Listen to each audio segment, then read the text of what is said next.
You know, back in the day, if you wanted to get high discreetly, well, sorry bro, but there was no way. I mean, you got the J, which stanks up everything. You got the bong, which although doesn't stank as much, where you gonna hide it? Imagine trying to sneak by your parents on some...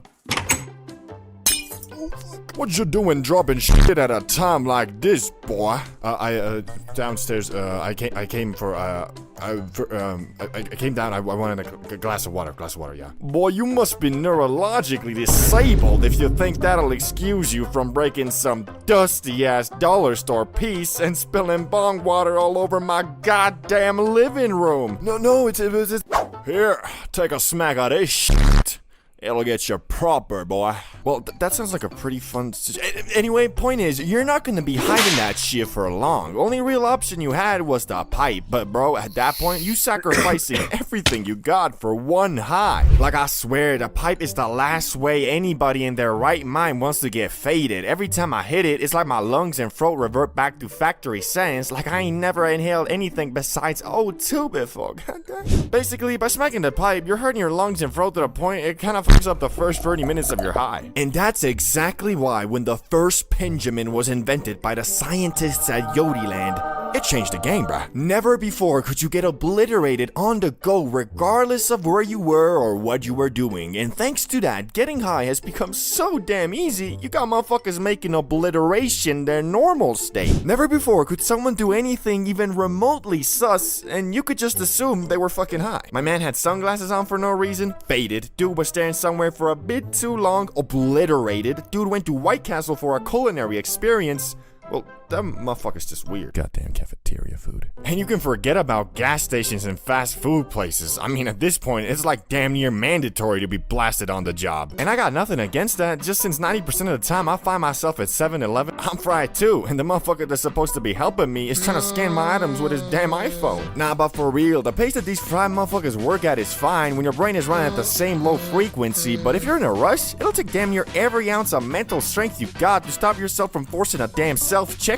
Would you like a bag with that, sir? Fuck no, here's the money, just give me my shit. But don't get me wrong, I got nothing against a good old Benjamin. There really ain't a better on-the-go, fast and easy way to get faded. Unfortunately, I didn't go to college and kinda cheated my way through high school too, so the 15 or so brain cells I was able to develop that keep me from losing and forgetting shit turned into, well, basically zero. And for that reason, I've already lost 2 of them. One of them slipped out my pocket while I was at the movies, and I'm pretty sure some teenagers stole it, cause after the film, when I was looking for it with my flashlight and shit, these motherfuckers were giggling in the back, looking at me like I was a damn circus clown. Coupled with the fact I was fried as fuck, I was fighting my tears. Dog. I just got robbed by some damn teens and I can't even do shit cause it was illegal to even bring it in there. Second one I lost in a very similar manner. As I was getting out my Uber going back home, my sweatpants did me dirty and flinged that fucker out as I was standing up. Took me 2 minutes to realize, and when I did, my Uber driver was probably already hitting that shit cause when I called him back to ask for it, he said, Let me check.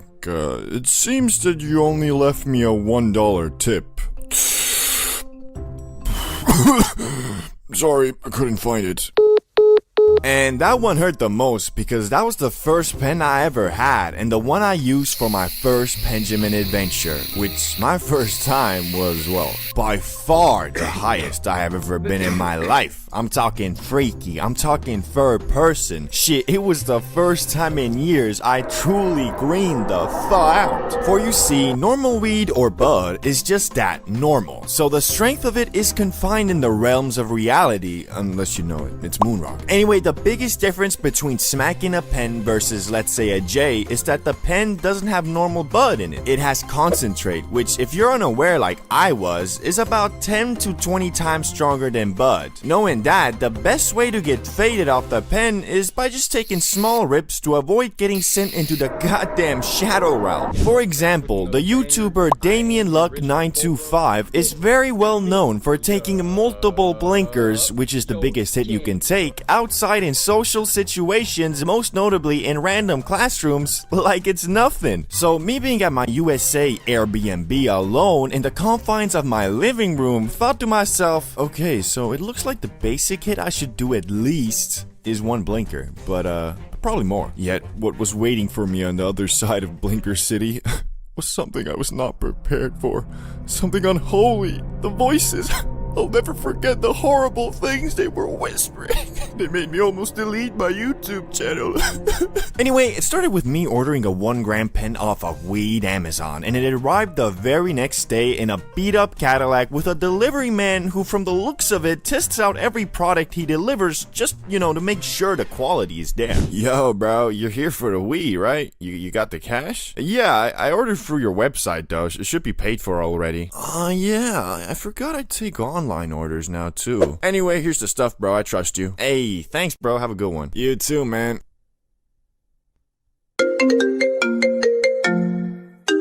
Hello, Mr. Bro. We got a delivery for you from Weed Amazon that should be arriving in an hour or so. Will you be home then? Wait, didn't I just... I'm a gorilla in a fucking scoop. Gonna pull up to the zoo. Oh, I better get out of here. So I went back to the crib, Benjamin in hand, and prepared myself to get faded. And obviously, I went for a blinker my very first hit. But since I had never smacked a pen before, I inhaled it for about 4 seconds and stopped because it was so light on my throat, I thought it wasn't working, but it actually was. And from that 4-second puff, I was already quite bamboozled. But since I have this weird rule of every time I get new stuff, I break it in by doing a massive hit, I thought, well, fuck. I was supposed to do a blinker.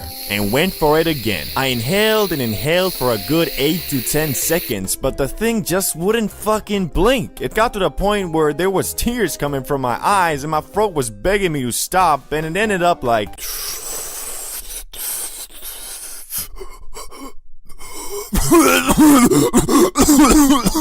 I had made a grave mistake. I was so fucking high, I felt my soul leave my body. I was so high, I forgot I was even high. But it was just the beginning, because over the next 10 minutes, I just kept on getting more faded, and the demons in my head kept on getting louder and louder. But if you know me, I kind of refused to green out, so I just kept on doing random shit, like reading the ingredients list off my bag of M&Ms, reading the comments on my videos. Change that dark blue. Do things to change career. Imagine helping another YouTuber. Kill yourself. Was not doing good. I was keeping a strong facade, but inside there was a war going on. I was feeling like Naruto with the 9 tails, only instead of an all-powerful destructive force talking to me, I was just really fucking high. Anyway, so yeah, I was grading out, which hadn't happened to me in years, and I concluded that because the voice of reason was completely being outspoken by the voice of tweaking. The good news is though, the hype from the Benjamin doesn't last too long, and in about 1 to 2 hours, I had started coming down, but at that point, I was already crawled up in my bed, scrolling endlessly on my phone, until I finally reached a state where I felt good enough to come out of emergency mode and order some food and ate myself into a food coma. So I learned, well, firstly, that motherfucker Fulcrum is actually insane, or his tolerance is just something else, bro, and that the Benjamin is best enjoyed in puffs of 3 to 5 seconds and not smoking alone. It's a lot different than smoking with a group because, well, you're alone, so it's exclusively your job to explore those high thoughts and piece together fun activities to enjoy the high. And if all goes well, you'll have a blast, scrolling shorts, playing games, watching movies, pondering the scale of the universe and how nothing actually matters. It's great! But it comes with a catch. You see, when you're with a group of friends, it's much easier to stay on subject and destroy the evil thoughts the grass might curse you with. So, in my experience, when I'm getting high alone, I usually smoke a bit less just cause being super mega high is 99% of the time best enjoyed with a group and not by yourself. Unfortunately, when I was a youngster, I hadn't discovered this. In fact, I accidentally got the highest I'd ever been up until that point. And the demons I faced that night made me who I am today. The story begins with a high schooler CBD bro who had planned a great adventure with the main homie Salamander and Ricky. Well, not a great adventure per se. We were gonna go to Salamander's place on Friday night and get absolutely obliterated off that Zaza. And for that, I had secured a whole gram of that exotic the Friday before. And although very tough, I fought the urge to blaze for a whole week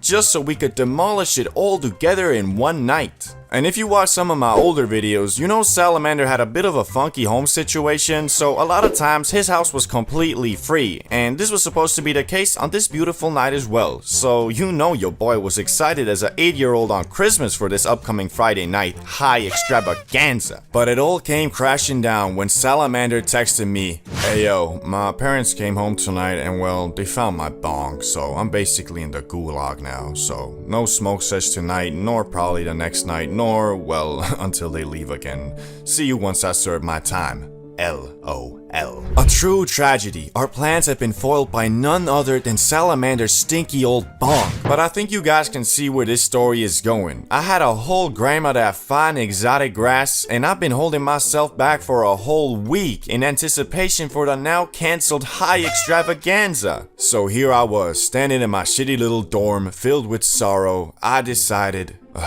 screw it, I'm gonna just smoke alone. So I put my level 99 J-rolling skills to use, and after about 15 minutes of fumbling the spliff, I had done it. I rolled a J that was intended for free people, and headed outside to smoke it all by myself. After heading out, I went to my favorite park bench that was just outside the dormitory territory and started chipping away at the abomination I created. 1 puff, 2 puffs, 3 puffs.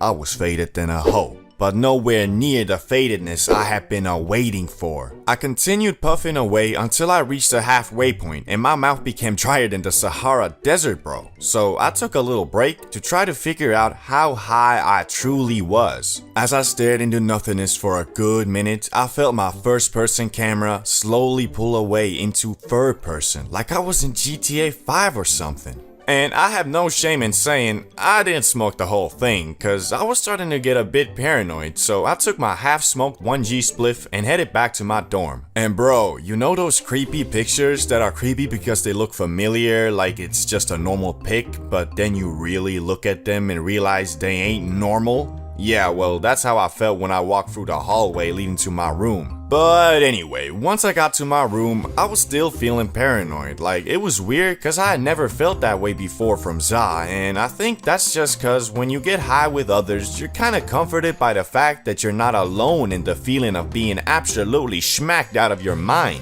Thankfully, I did find some comfort in my favorite platform, YouTube. So I started watching some good vibey videos and slowly snapped out of my paranoid state, but was instantly greeted with a new problem. An uncontrollable sensation that if not satisfied will drive you right back to where you started. I'm talking of course about the munchies. So I gathered my strength and started walking to the closest store, and once I arrived, well, I ain't even gonna lie, my wallet was at the mercy of the Za, bro. So basically every food item I saw, my brain went, bro, see those Twinkies? That shit looks bussin'. Yeah, I know, but it's $4 and I already got like $25 worth of stuff in my car. Nah, bruh. Screw all that. You buy this fucking bag of Twinkies or I'm giving you a panic attack right here, right now, bro. Okay, I'll buy the Twinkies. Yeah, of course you will. Well, while you're at it, take that cheese sauce for the nachos, too. Okay, I will. After my brain finished ganking the shit out of my wallet, I went back to my room and started demolishing everything I bought. And after that whole munch sesh, I was feeling a lot less high too, but also my stomach was a bit upset, so I took a massive dump, laid down on my bed, and started scrolling shorts. And I scrolled and scrolled until I passed out without even brushing my teeth and still in my clothes. So you can imagine the next day, I had a bit of a kush hangover, feeling like Shrek, haziness, and overall being slower mentally. But hey, no regrets, cause my brain wasn't lying about those Twinkies, goddamn. High in the sky going 600 miles per hour. What can go wrong? Hello, valued customers, Captain speaking. We'd like to apologize for the delay. We got word that one of our passengers is smuggling Schedule 1 narcotics on the plane, and we have informed the local authorities who should be escorting the man out right about now. Alright then, scumbag. Empty your bag right now. I can smell the narcotics on you. Officer, why? I don't have any narcotics on me. I just ate a legal hemp gun. Oh shit, he's got a gun! That was a close one, but don't worry, folks. The situation has been handled. We'll get a crew to body bag this son of a bitch.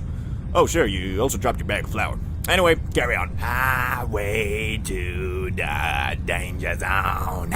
Well, turns out quite a few things, but over the clouds there lies a rainbow so beautiful it might just be worth it. Because as we all know, flying friggin' sucks, because unless you have an online university making you $1 million a day, you're gonna have to get used to paying Michelin star restaurant prices for tap water and the most disgusting food you'll ever taste in your life. And I promise you, bro, I'm not over exaggerating. The last flight of our US trip from JFK to London, me and RizX decided to pop a New York Lego Brick Blue Rats Eddie just before we got to the airport, so we were faded both at the airport and the first half of our flight. But I'm getting ahead of myself here. This was my first ever time flying high, and yes, this might be a shocker for some of you guys. CBD bro isn't smoking that Qui-Gon Jinn Vietnamese Phillips head runs 24/7? Unsubscribed! And although that might be true, just know, this shit ain't nothing to me, man. I smoke real Amani Cuban Rapscallion Ghost Nuggets. I'm him. I've been him. I will continue to be him. Just got my DNA test back. Turns out I'm 100% Himalayan. So basically, I never saw a need nor really had the opportunity to be faded on an airplane. Mostly because 90% of my flights have been 2 hours or shorter, and 2 hours of sitting on the Boeing GTS bucket seat ain't that bad. Well, if you're flying Frontier, it'll probably be like 5 hours because the fucking delay's there. Anyway, as we woke up in the morning in Flushing, New York, in a $250 per day shitbox of a hotel at the end of our trip, completely exhausted and a bit depressed from having to go back home from our grand US adventure, we looked at our only 25% consumed $30 bag of Eddies and thought, man, this is all really gonna go to waste. Unless we... I'm gonna stop you right now. We're not risking jail time for $15 worth of Eddies. Man... Nah, you're right. But, what if we just ate it all before the flight? After Googling and Redditing for 20 minutes, we were pretty confident that being high on an airplane isn't a big deal as long as you don't take any za with you. So we ordered our Uber to JFK, and now we were on our way to the airport, discussing how much should we take. And although I at first thought of taking the whole bag was 500 mg, so $250 per, which my tongues was at the point where 50 effed me up, so we decided on 100 to avoid. Would you like some snacks or any drinks, sir? No, thank you. Can I offer you any snacks or any drinks, sir? I'll have, M&M's. We arrived at the airport and ate our Eddies just before going in. It took us about 10 minutes to get to the security line, which had us a bit paranoid because the line was pretty long, and for our calculations, the Eddies should be kicking in about 20 to 30 minutes. Thankfully, we were able to unload our bags before they hit, and RizX was the first one through with no problems. He got his bag and was waiting for me on the other side when... You're good to go, sir. Enjoy your flight. Next. Are all your pockets empty, sir? Yes, Walk on through then, sir. Yeah. The Eddies had shown themselves just before I went through the body scan, but thankfully I got through that just fine. The problem was, unlike RizX whose bags were cleared instantly, mine were not. They were sent to the manual inspection, which I knew for a fact I had nothing to hide, but because I was slowly but surely descending into madness, all I could think about while I was sitting there with the other people whose bag needed to be checked was, how long is this gonna take? Shit, I hope I don't have anything. No, I know I don't. Do I? Yes! What? I was bugging out. Not because I was smuggling anything, but because I was slowly but surely getting higher and higher, and was starting to question if I had accidentally left some weed in my bag, maybe, I don't know. Thankfully, after about 20 minutes, I got my bags, and we were able to leave security. Finally. And I thought that the hard part was over, but it was just beginning. Let me introduce you to the worst food place I have ever experienced in my 21 years of life on planet Earth. Let's call this establishment Trust Burger. Even though my expectations for airport food are extremely low, and I mean massively so, the experience there literally opened my eyes to how shit a food place can actually be. I arrived there 1 hour before boarding, and from the first glance, I knew what I was dealing with was truly a Michelin star worthy establishment. There were 4 workers there, each with a designated task, and each one of them was really pouring their heart into it. The first worker was at the counter, and she was really well trained because she was working there in a completely new way. Instead of taking orders and answering customer questions, she positioned herself near the back of the counter, close to the kitchen, obviously to provide the best service possible somehow. Oh, but the kitchen workers were even more professional. They were so good at their jobs that although there was 4 of them, only one of them was working. and I'm assuming the others were there for quality control. Now, normal folks like myself and you would think that having a line of people waiting for their food with angry faces would make these guys rush. But no, what we were dealing with were truly smooth operators. Even in the face of controversy, with all eyes on these 5 workers, however much the customers tried to get it out of them, they refused to muster up even one singular fuck. And obviously, being that the person who was supposed to be taking orders was doing something else, mostly chit-chatting with other workers, everybody, including me, had to order from the self-service machine. And so I did. After ordering, I went to buy some Ruffles and M&Ms, and because I was bugging off the Cuban rapscallion ghost nuggets and had lost my sense of time, I went up to the counter to ask if my order was ready. Yeah, hello? Yeah, hello. Sorry, I'm just checking if my order is ready. I went away for a minute, so, just checking. I don't know. Okay. Well, do you know where I can find this out? It's only been 5 minutes, man. Okay. I'm so sorry. I'm sorry. I walked away from there high as balls and shamed. Shamed for asking if my order was ready. Now, at this point, I was basically starving to death. But how these guys had treated me, I was really scared of them spitting or even worse, jizzing on my burger. But after 20 minutes, I did get my order. And if you thought the service was bad, the burger itself was even worse. The thing was cold and dry as fush. It was so bad I literally had to consume the thing like a competitive eater. Every bite had to be hydrated with a sip of water, so the jizz burger would even slide down my throat. After eating it, I was also really paranoid of getting food poisoning. Not because the burger tasted bad, well it did, it tasted like dog shit, but it didn't taste like anything had gone bad in there. Just because I was obliterated and my brain was prepping for the worst case scenario. But now, it was time to find jizz in your RizX and go to our gate. And that took about 10 minutes, and after that we started walking there together when we heard the speakers call out, Mr. Bro and Mr. Riz, this is your last call for Flight 69-420. I repeat, Mr. Bro and Mr. Riz, this is your last call for Flight 69-420. Please come to gate 69 immediately. Thank you. Run.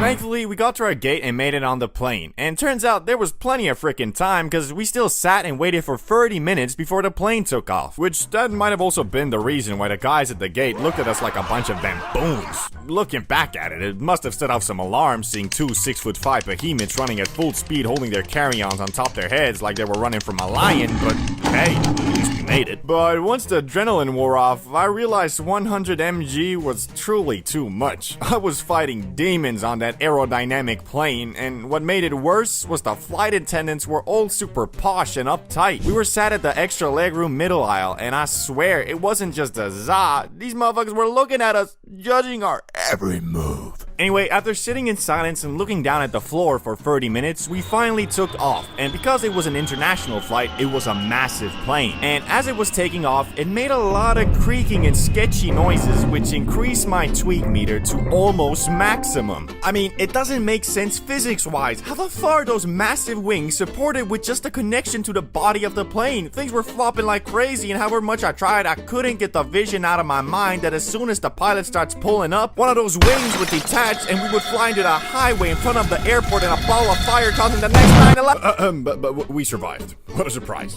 I guess it was just a week. I did end up sleeping for 4 hours of our 10-hour flight, which was great. I'll leave it up to you though if you think it was worth it, as all the stress and anxiety did pay off very nicely as I watched Vikings and ate M&Ms for the rest of the flight with a smile on my face. We proceeded to touch down in London at 6 a.m. and slept for 4 hours at a McDonald's before catching our last flight home.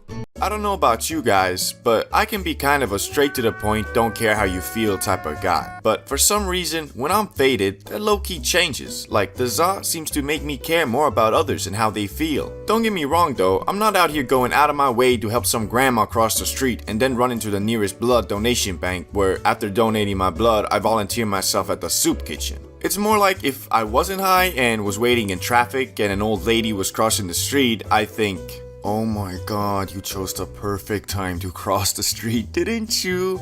Now I have to sit here like an idiot.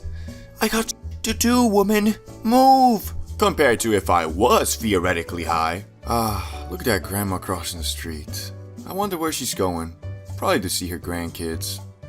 Just wonderful. So yeah, I guess the za makes me more inclined to other people's problems in life, whereas if I'm not faded, I seem to focus mostly on my own without taking into account others. But it's not that simple if we're trying to answer the question of, does being high make you a better person? Because another way to look at it is, it just makes you more lazy. Like the example of the grandma crossing the street. What if the difference in reaction is not that of me being just a great all-around guy, but the za just making me forget why I was in a rush in the first place? Being annoyed, stressed, nervous, etc., although not nice feelings, are symptoms of doing something out of your comfort zone, and doing something outside that zone is really the only way to get anywhere in life. Think about it. Do you know anyone who is actually successful in anything without frequently being stressed? You probably don't. Well, you might, but that dude is just probably some snobby rich kid who embezzles funds from their dad's yacht maintenance fund into their shitty little company they started with their friends that they only use to make it seem like it's them who's making money, when in reality all they're doing is taking funds from their rich parents and putting them into their pocket and telling everybody I worked for it, but hey,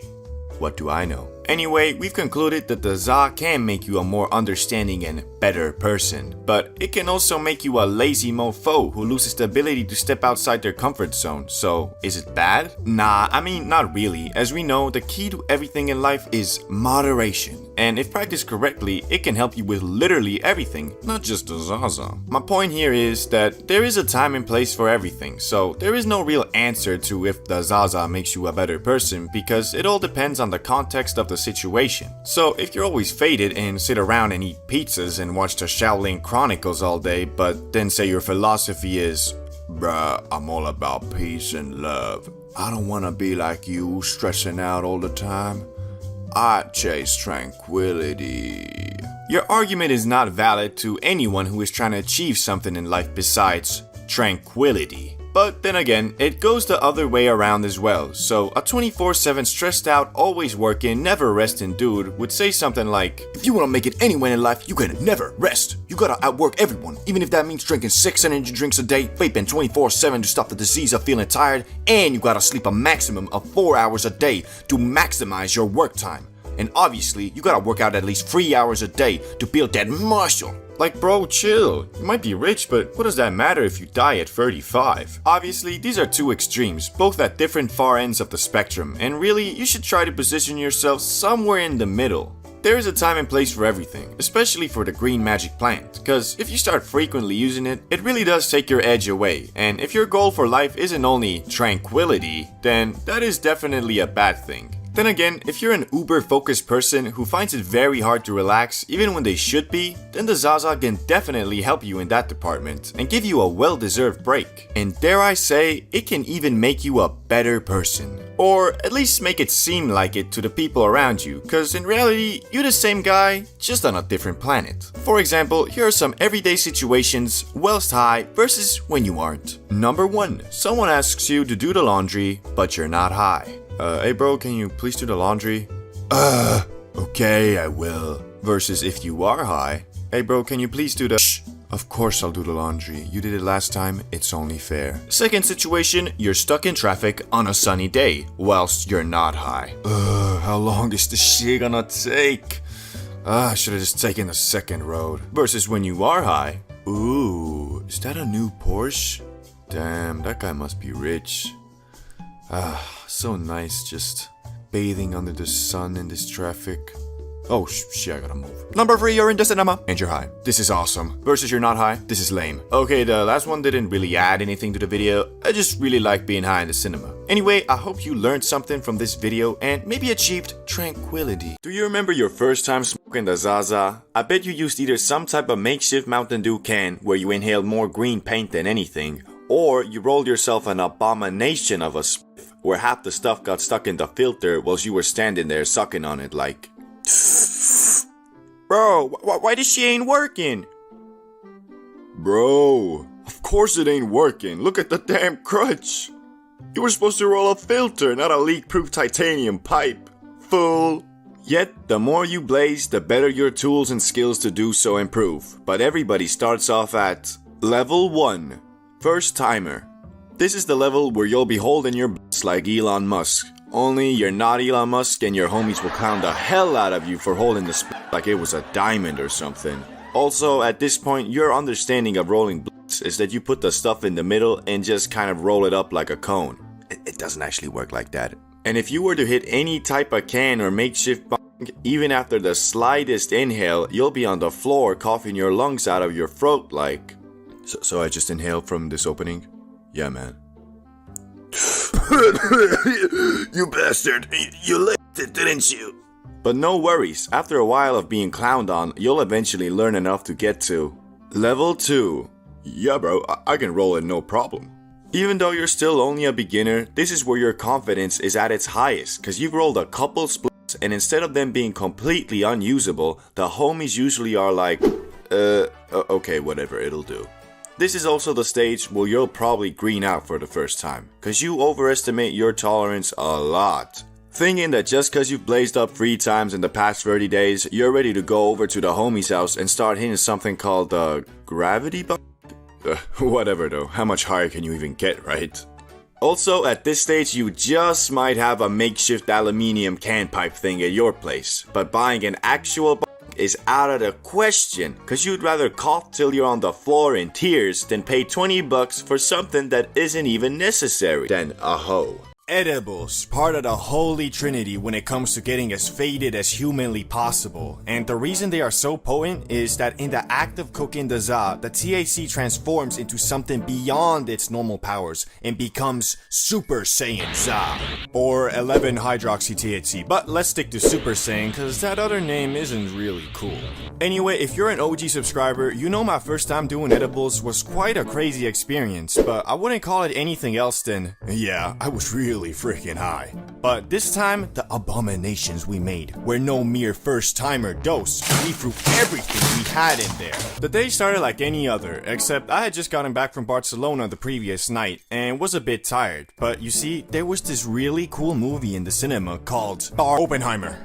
Anyway, me and Rizix had planned to watch Oppenheimer in the cinema sometime before August, but being us, we obviously wanted to be baked during this time, and well, the movie was 3 hours long, so just a quick hit wasn't gonna cut it. So we decided on something we hadn't done in years, that obviously being edibles. The only problem was, we don't know how to manage time, and well, once we started actually making the things, the movie had already begun. But although I do love Cillian Murphy, let's be honest, the main part of this journey was the edibles, not Oppenheimer. So we were like, screw it, we only gonna miss like the first 30 minutes. Which, if we had actually read some reviews on the movie, we would have known it's not something you go to 30 minutes late while bugging up the Zaza and the world's strongest edible. Yeah, we also, just for safe measures, smoked a bit before too. But anyway, once we made our abominations and the whole house was smelling like Snoop Dogg's beard, we sat down to eat these deep fried to get you deeply fried cookies. Ready? Ready. Bruh, they're so dry, man. Yeah, so they were awful in the taste department, but in the how messed up they gonna get you apartment, well, you'll find out soon enough. As I said earlier, just for safety, in case they were duds, we also smoked up a bit before, and we're feeling like medium-sized, cooled on the kitchen counter pizza rolls, even before the cookies hit. As we arrived in the cinema, we were, well, a little bit scared, but also excited to find out what these monstrous things were going to do to us, because, well, we hadn't done edibles in ages, and knew our tolerance towards them was zero. After buying popcorn and a medium drink, we walked in the cinema, took our seats, and sat down to watch the movie, which had been going on for 40 minutes at that point, but we thought we could still enjoy it, and we did until...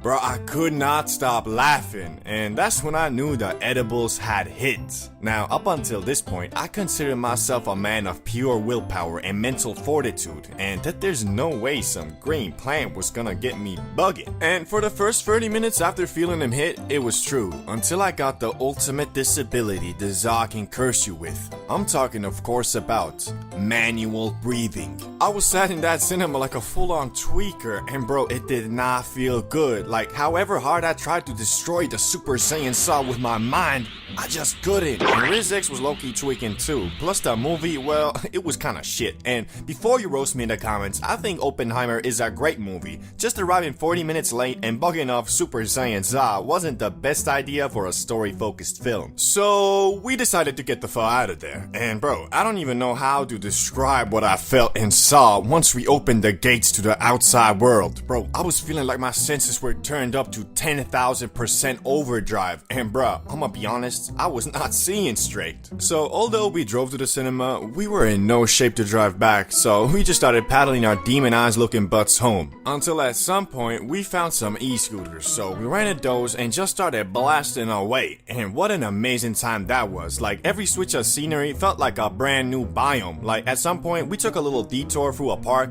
and bro, we felt like we was in a damn jungle. Like, even the slight rumble and turbulence we got from the road made it feel like we were true explorers on not e-scooters, but one of those safari exploring buggies riding through unexplored wildland. But anyway, once we got back home, I decided to look in the mirror to see if I looked as high as I felt. And well, I looked more high. Like, I didn't even know your eyes can get that red, but there they were, looking like the eyes of the damn devil himself. As I looked in the mirror and saw nothing but an empty vessel wandering the wrong plane of existence staring back, I got a bit frightened, cause man, I swear, my reflection was not moving in sync with me yet again. But this time, it was even worse, cause I was like 4 times higher than I was when I first did edibles. So what happened next, you might be wondering? I was bugging out, looking like an uncooked steak, and I couldn't focus on anything longer than 1 second. Well, I went to sleep. Cause one good thing I will say about the trip, the comfortability I felt in my bed was unlike anything I've ever felt before. My blanket was just a perfect temperature, my mattress the perfect fit, and my pillow the perfect place to lay your head. And because of that, and I'm not exaggerating on this, the very second I closed my eyes,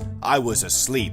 Well, not like deep sleep, but nap sleep. Anyway, after closing my eyes, in about 3 minutes, I was completely knocked out. And well, I slept so much like a baby, I actually believe the Za manipulated my very core and reverted my cells and body shape to that of when I was 3 months old, to enable me to get the full experience of sleeping like a baby. Only problem was though, as I woke up like literally 10 hours later, I was still high AF. Not like can't see straight high, but like just hit the BONG high. To be honest, I was just amazed, cause I knew if we had smoked that amount of Za we put in the cookies, we might have been really lit, but nothing like we were from the cookies. And after that day, I have now learned my lesson that actual strong edibles are more comparable to mushrooms than normal bud. Mushrooms are a lot like that one friend who is always talking and it kind of annoys you, but at the same time you love him cause you know he's always keeping it real with you. So if you are fiending for a third eye awakening on some Dragon Ball Super shit, you better be ready for the Shroomy Shrooms to take you through the depths of your unconscious, where it will dig out and highlight questions about your very fabric of existence, like, who am I? Why are we here? Do I like men? But anyway, that doesn't happen the very instant you eat the shrooms. In fact, the stages of a mushroom trip are so different, each one of them could be considered a substance of their own. But the first stage everyone experiences is Stage 1, Ingestion/come up. Right after consuming those Mario power-ups, you might feel your stomach twist and turn a bit, as your body is signaling to you, this shit was not food, wasn't it? But thankfully, it's usually pretty minor and goes away after a few minutes. While waiting for the shrooms to kick, you probably stare at a bunch of random objects hoping to find some type of moving pattern, cause that's what shrooms are supposed to do, right? Well, yeah, kind of, but after 30 minutes goes by and you're still staring at the wall with no sign of visual hallucinations, you probably think to yourself, man, I got scammed, didn't I? But then you start really thinking about it. Are you feeling something? And then you think about the next thing, and the next thing, and then you might laugh at something completely random like this picture of SpongeBob, and boom, you now realize they weren't duds, and you're about to go on a journey, bro. Also, after all this, you probably move on to Stage 2, Questions that lead to more questions. You're at the point now where you know the shroom's kicking, but you don't really see any visuals except for maybe the increased significance of every object. But the main thing is, you have started questioning everything you know, but not in a scary way of, nothing matters, there is no point. More of a, man, I love hanging out with Charlie. Wait, do I though? What type of person is he actually? He's friendly, but kinda secretive and keeps to himself. What is he keeping to himself? Could he be a totally different person?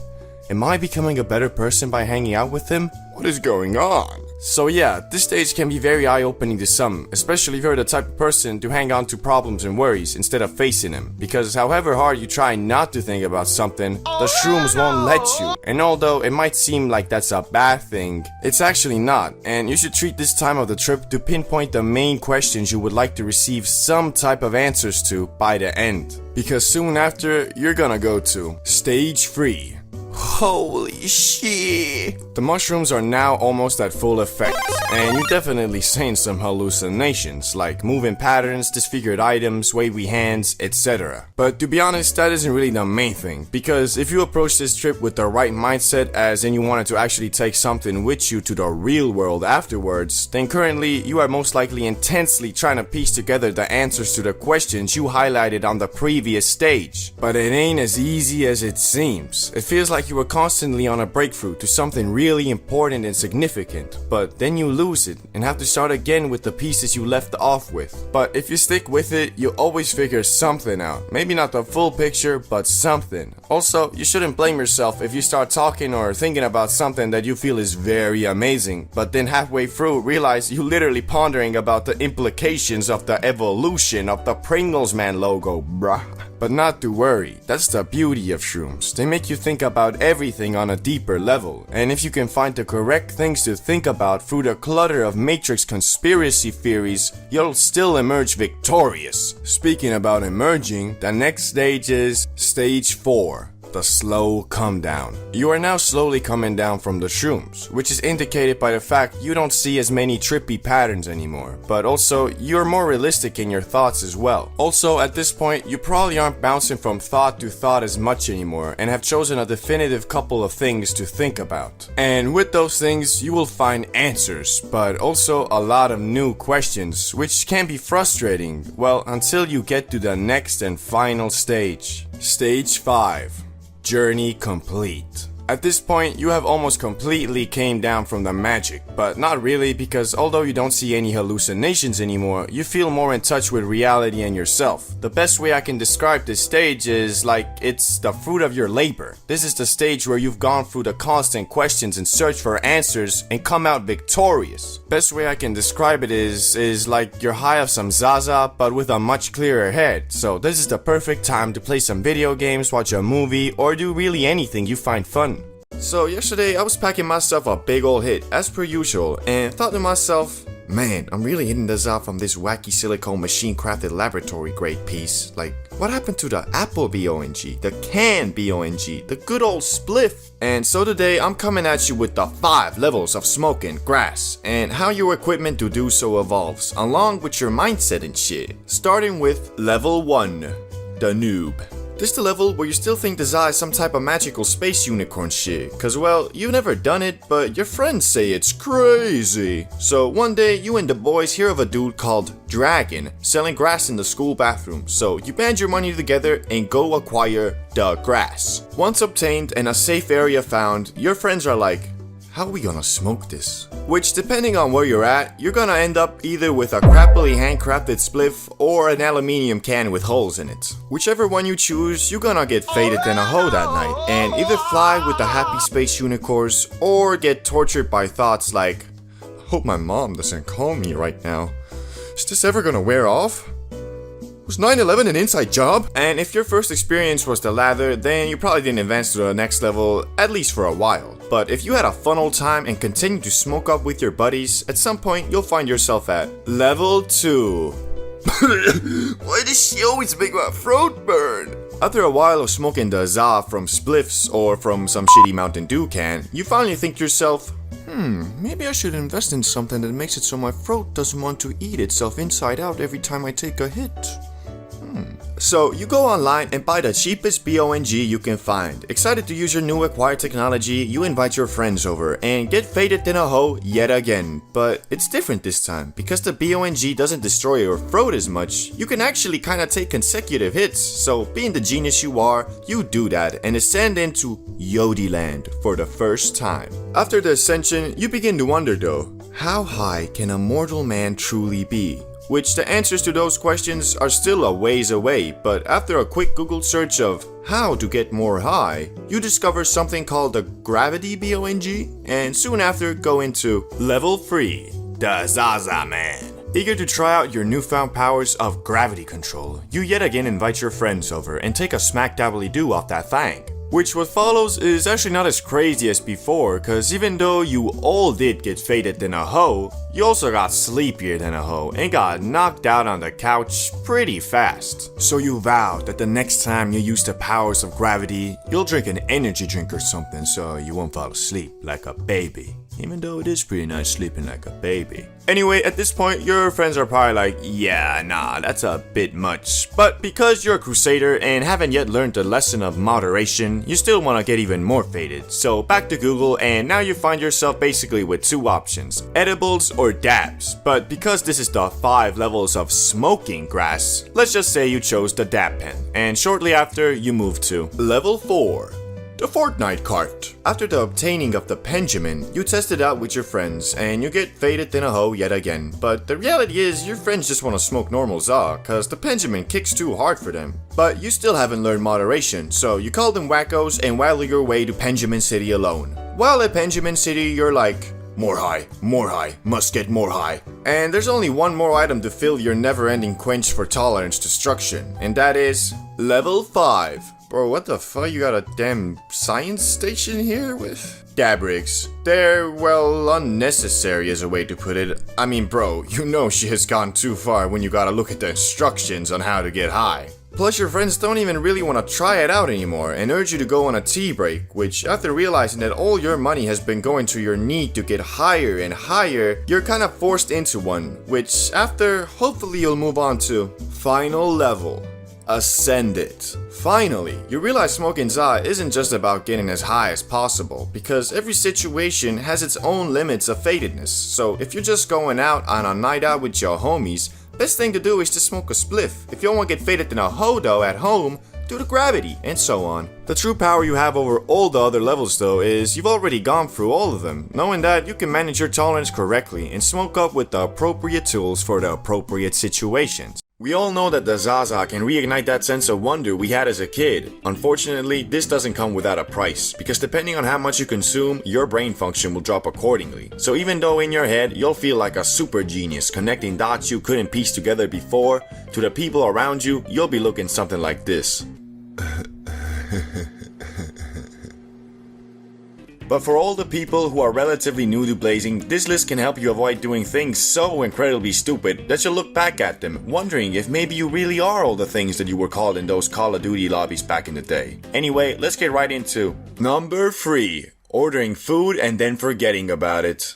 So you hit a smack dabbly do and you're suddenly hit with the munchies. Since you are feeling extra lazy today and want to reward yourself, you hop on your favorite food delivery app and get yourself 15 hot wings, 2 Big Macs, 2 large fries, a number 4, 2 number 9s, 1 with extra dip, and also a good old McFlurry. Now that you ordered your food, it's time to hop on the good old internet and start looking at random stuff. And oh, what is this? A conspiracy theory about Elon Musk? Better dig deeper, you say to yourself. Until you end up on some random subreddit with 15 members arguing if birds are robots created by the government to spy on their citizens. Yet at some point, you get tired and fall asleep. So the next day, you wake up, drink your coffee, and go outside to watch the beautiful sunrise. But oh, what is this? You are greeted by 3 smelly wet bags of food from yesterday's rain, and you think to yourself, oh boy, free breakfast. Nah, but for real, this happened to me once, and it was one of those moments where you think, man, really gotta lay off that saw. Number 2.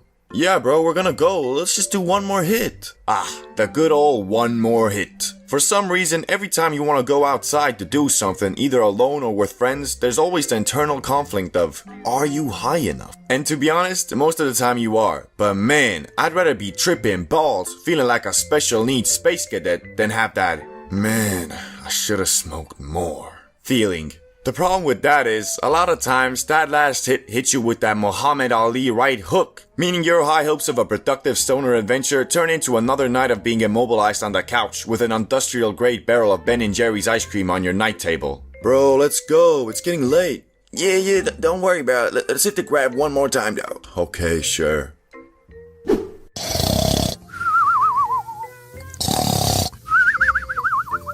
Number 1. Forgetting to buy the munch.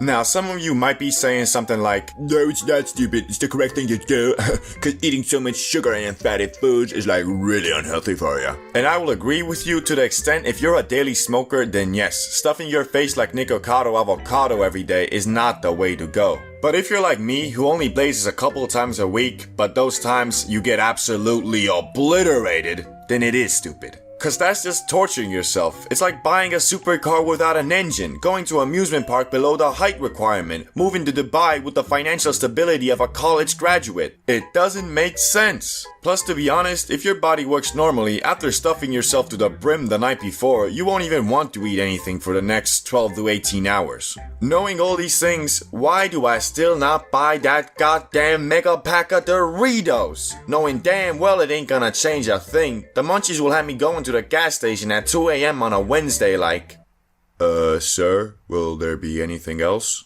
No. That'll be... No. Actually, I'll have a double cheeseburger too. This video is for comedic purposes only and does not promote illegal drug use. I think we've all bought from The Plug at least once. But for all my homies who live in countries or states where the Zaza still remains forbidden, you have most likely encountered many of them. And well, you know that no two are ever the same. One day you'll meet up with the most savage, straight out of jail, carrying a bazooka in his back pocket looking mofo, and then 1 week later hit up your boy Jimmy the Plug God, and he'll have you pulling up to his nice suburban household like, Yeah, man, so, how's it going? Yeah, good? Okay, here's the kush. Okay, thanks. Goodbye. Anyway, here are the 5 types of plugs you'll most likely encounter on your journey to get the magic spice. Number 1. The plug who thinks he's an entrepreneur. This is the guy who'll be straight marketing and promoting his illegal business like he was some dropshipping guru. Like, bro, I don't know if it's a good idea to be flexing your fat stacks on your personal IG and writing captions like, 5-0 don't know what I'm on. Can't stop a young king from thriving. Hashtag drug money, hashtag trap king. I know a couple of these plugs, and the one thing they always have in common is the inherent and uncontrollable desire to flex on anything and anyone. Just a couple weeks ago, I bought from one of these guys, and in the span of the 3-minute long transaction we had, I learned the following things. Firstly, how much money he made this week. Secondly, that he is moving on to more profitable substances. And thirdly, on how he plans to launder his fat stacks. Like, bro, aren't dealers supposed to be more discreet? Talking about being the local Pablo Escobar? Like, pretty sure Pablo Escobar wasn't trapping $20 worth of kush in a 2002 Honda Civic, my man. Number 2. The plug that's only dealing to fund his party lifestyle. This is the guy that went to every single party in high school and just wasn't quite ready to move on. So now he is a part-time construction worker, full-time plug. These guys are some of the chillest dealers there are, cause they don't really take their job too serious. The biggest downside to buying from these types of plugs is that they are really unreliable. So just cause they told you, Yeah, I got the stuff. Write me again in 4 hours, then I'm free. doesn't mean that you'll be getting gas anytime soon. Cause when you do write him again in 4 hours, there's about a 80% chance they'll be already drunk and high at some local club sending Snapchat stories like, Number 3. The tries his hardest to act gangsta plug. This is the type of dude that'll have you pulling up to the most ridiculous places to secure the kush. Like, why the hell are we meeting at the abandoned sawmill at midnight and you're telling me, come alone? Like, bro, this isn't some Jackie Chan movie where we're doing some multi-million-dollar arms deal. I just wanna buy a eighth, bro. But shit, got me thinking, what if I do go all Jackie Chan on him? Next thing I know, I got 10 thugs popping out of the sawdust with AR-15s pointed at my head. All because he gave me 0.2 grams less, and I dared to test his gangster. Nah, but for real, these dudes are pretty reliable and usually sell quality stuff. But for some reason, they're always on about the crimes they've committed. Like, bro, you're really flexing the fact that you were arrested last night and will be serving 2 years minimum. My man, that sounds awful. Are you okay, bro? Need someone to watch the kids or something? Number 4. The why are you trapping, bro? This guy has it all. His parents are wealthy, he lives in a nice house, he gets to drive his dad's Rolls Royce, yet for some reason he has decided it is in his best interest to start selling kush.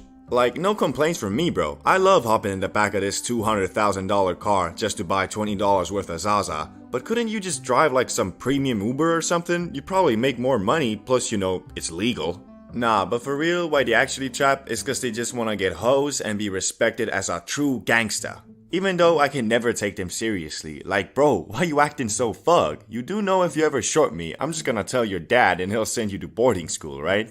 Number 5. The middle school trapper. Now this is the dude that only started trapping to fund the copious amounts of THC he smokes on a daily basis. And to be honest, I kinda respect the hustle. I mean, it is kinda funny buying from these dudes though, hitting them up like...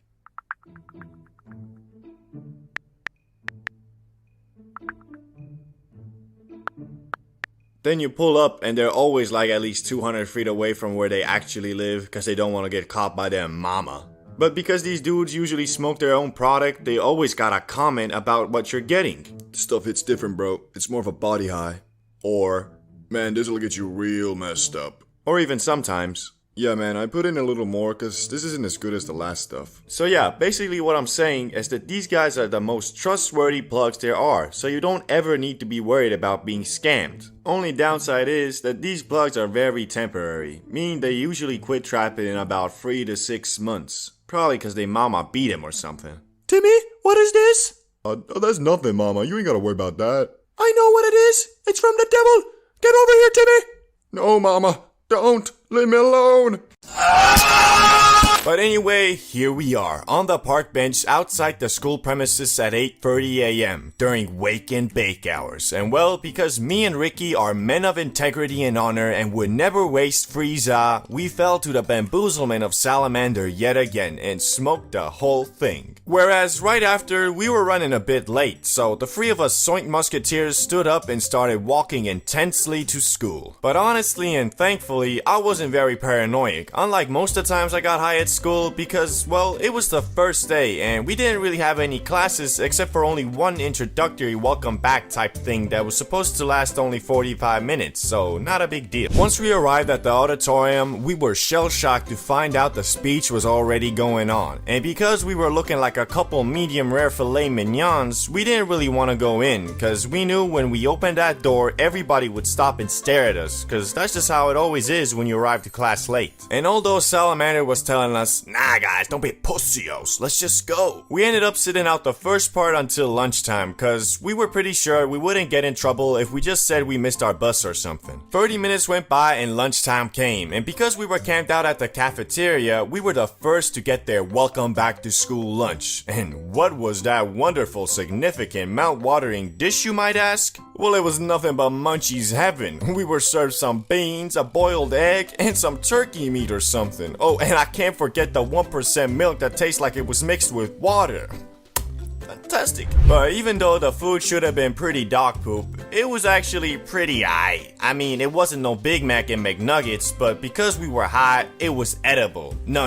I would even go as far and say it was pretty good. After eating our gulag food faster than everybody else, we were the first back in the auditorium, and because of that, we got the best seats in the house, at the far back corner where no one could see us. And although we had missed the only important part of the day, that being the introductory speech by the principal, we did have a jolly old time listening to the honor students' inspirational poems and songs about life by giggling and chuckling in the back like math. Hey, yo. Chemistry. And with that, the first day had come to an end, and we went back home and played Xbox High. So, have you ever smoked on a night before school or work? Well, I have, a couple times actually. It's usually pretty chill. I wake up in the morning with energy and a good mood, drink some coffee, and yeah, it's great. But this story is about when I was working at a gas station as a summer job, and the one time when I smoked a bit too much and was still baked in the morning. It all started when me and a friend decided to blaze up and watch some YouTuber boxing. I don't remember exactly who was fighting, but because I live in Europe, I had to stay up until 3 AM for the match to even begin. So, here we are, pretty baked, it's 2 AM, the match is gonna start in an hour or so, when my friend has the genius idea to smoke some more, because he wants to be suited for the match. Well, I'm thinking, why not? I got work in like 10 hours or so. That should be enough time to calm down.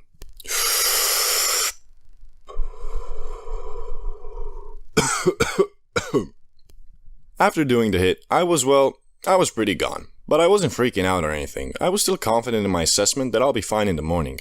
So we watch the fight, everything is chill, and I go to sleep about 5:30 a.m., giving me a whopping 6 hours of sleep, which is fine.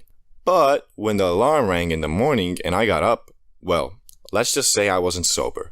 Hell, I wasn't even high. I was still baked. At this point, I was a little worried.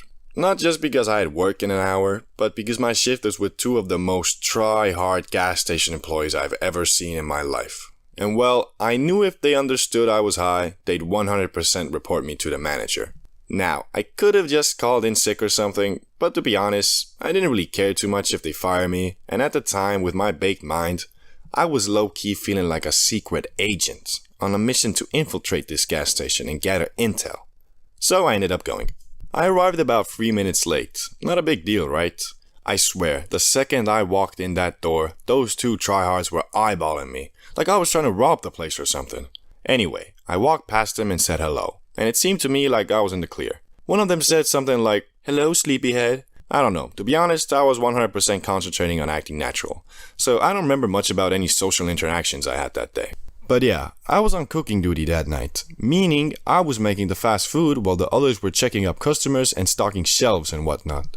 Also, because I was still pretty high at this point, in my mind, I was a Michelin star decorated master chef, making these hamburgers, hot dogs, and fries, putting my blood, sweat, and tears into them.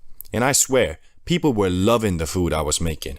I even overheard a girl say to her friend that this tastes better than usual, and not gonna lie, that made me so happy in that moment that my hard work was being noticed. But, as we know, all good things must come to an end. And there I was, having the time of my life, making delicious fast food, when tryhard number one, the big G, let's call her, says to me that I'm making the food wrong. Pretty much, we had a recipe book that had specific instructions on how to make the food. And well, I was kind of ignoring it a little bit, by putting in, let's say, 50 grams of lettuce instead of 30.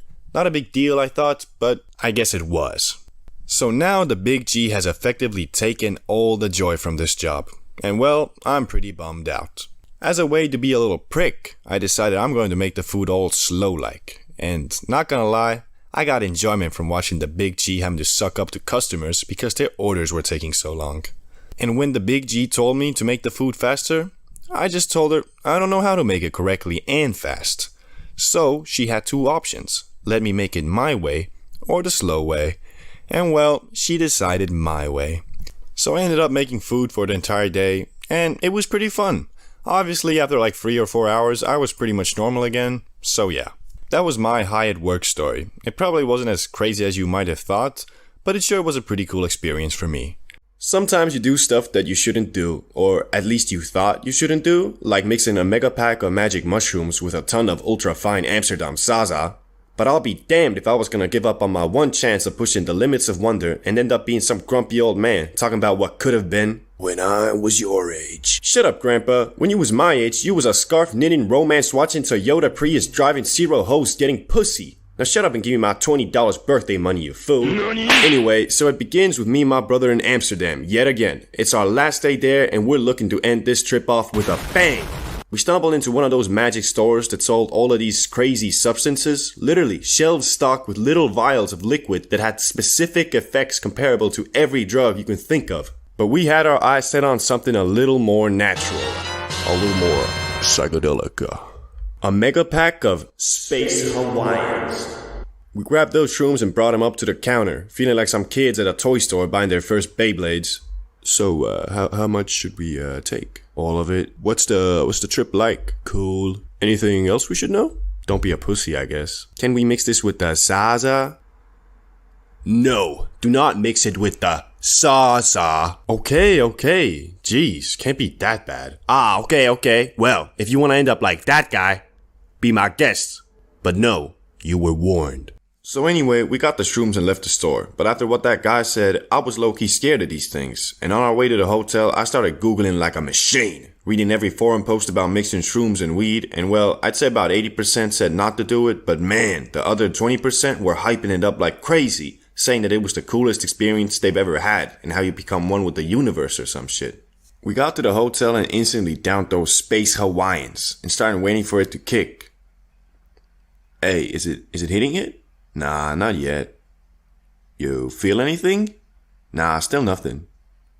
Then bang! Bruh, I'm feeling it. Yeah, boy. We started doing the usual mushroom things, like looking at stuff, thinking about stuff, talking about stuff. But after a while, we got the genius idea to go to the red light district. If you don't know what that is, well, it's pretty much a street full of sex workers lined up trying to get you to come pay for that sloppy toppy 5,000. We went outside and brought our massive joint with us and started walking to where the hoe's at, literally, and start puffing that hash. Mind that we are already completely shroomed up, so I'm a little worried about what this gonna do to us. It's either gonna be cool as fuck or not so cool. So by the time we arrived at our destination, we had smoked that spliff to non-existence. And man, I was high. I was so high that I thought I was in a fucking cartoon. Like actually, the world didn't look how it usually looked. I felt like me and my brother were pretty much aliens walking among these local people trying to fit in. The building seemed tilted and people's faces were blurry to me. But thankfully that didn't freak me out because I was just so amazed of how goddamn soinked I was. At some point, I started really feeling my brain, like not just a piece of meat in my skull, but the neurons that were constantly firing off. Meaning if I thought about moving my hand, I could feel my brain sending out the signal and how the electric pulse traveled through my body into my hand. So basically what I'm saying is, I felt like I was actually controlling this giant piece of meat that is my body like a goddamn mech suit. Anyway, what made this whole experience so trippy was the things we saw. The sex workers in the district were sitting or standing right behind these big windows and always had a red light to signal that they're here for business. But they seemed more like dolls than humans. They all looked the same. Giant fake lips, face painted with tons of makeup, and these skimpy ass dresses.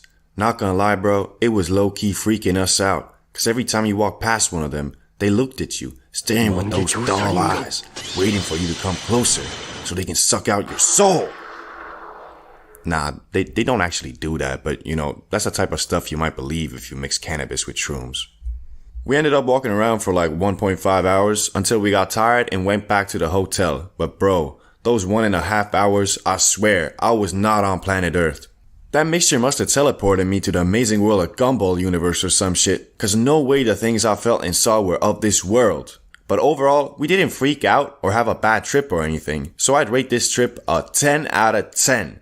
Cause we had no issues really. After getting back to the hotel, we had the usual munchies and sleepiness. So really, that kush helped us out. Cause my experience with shrooms until this point was they don't let you sleep. But thanks to that fine natural grass, I slept like a baby. January 1st, 2014. There is a line of people in front of a store in Denver, Colorado. Time goes by and they finally open, which then a man walks in and buys the first ever legal recreational bag of weed in the US and gets absolutely obliterated. And I'm pretty sure no one expected this event to bring forth one of the fastest growing industries in the United States. From being known as the murder drug in India to going to your local dispensary and buying an $80 bag of banana strawberry pudding flavored weed, this is the story of how the ZA went from illegal to a projected $100 billion industry by 2028. And it all started in the early 1900s. The initial regulation of cannabis in the United States came with the enactment of the 1937 Marijuana Tax Act. There is a widespread belief that the decision to outlaw cannabis was driven by racial motivations, for you see, during the early 1900s, a growing influx of Mexican immigrants into the US prompted a shift in media discourse towards portraying the ganja as a dangerous substance, leading to the implementation of stricter drug and cannabis laws. Media reports even went as far as labeling marijuana as the murder drug. Yeah bro, not meth and not coke, weed was the murder drug. What are you doing, bro? Smoking that murder drug. Oh, I didn't know it was that bad. Yeah, man, it makes you violent and literally go insane. Oh, damn, I'll put it away. Thanks for warning me. Nah, you good. Just don't do it again. What's that? This? Don't worry, this is just crack. Also, during this time, newspapers frequently circulated assertions linking marijuana use to mental illness, promiscuity, and violent behavior. These claims significantly deterred recreational marijuana use among the majority of Americans, despite the substance not being widely recognized at the time. Which, my favorite of the bunch is definitely violent behavior. I just can't deny that every time I smoke a doozy at the end of my day, I get this sudden rage, and I just start fucking going apeshit. That's probably also a big reason why Bob Marley was such a war activist and always propagating rage and hatred. Disclaimer, that was all sarcasm. Anyway, later on, John Ehrlichman, or whatever the fuck his name is, a senior advisor to Nixon, was quoted as saying, well, the quote is pretty long and boring, so I'll just summarize it. Pause the video if you want to see the full version. Did we know we were finessing the public about weed? See, of course, dog. But you gotta understand, bro. We did it for America. We got the public to associate hippies with weed and blacks with heroin. Then we criminalized the shit out of it and went full commando on them. We talking Rambo. We talking death to the chopper. Shit, we went full D-Day on them motherfuckers, man. We hit so many damn licks.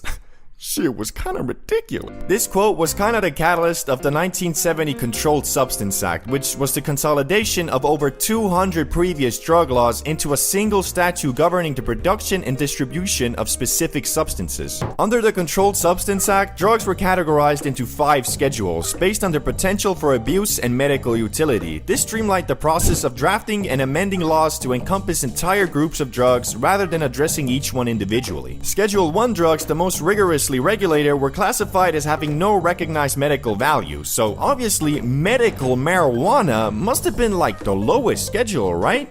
Wrong! Despite evidence indicating a lower risk of abuse and clear medical benefits, marijuana was still placed under Schedule 1. Research has demonstrated its effectiveness in treating conditions such as AIDS, cancer, epilepsy, and various other medical ailments. But I guess Congress was still like, it's not the Lord's loud.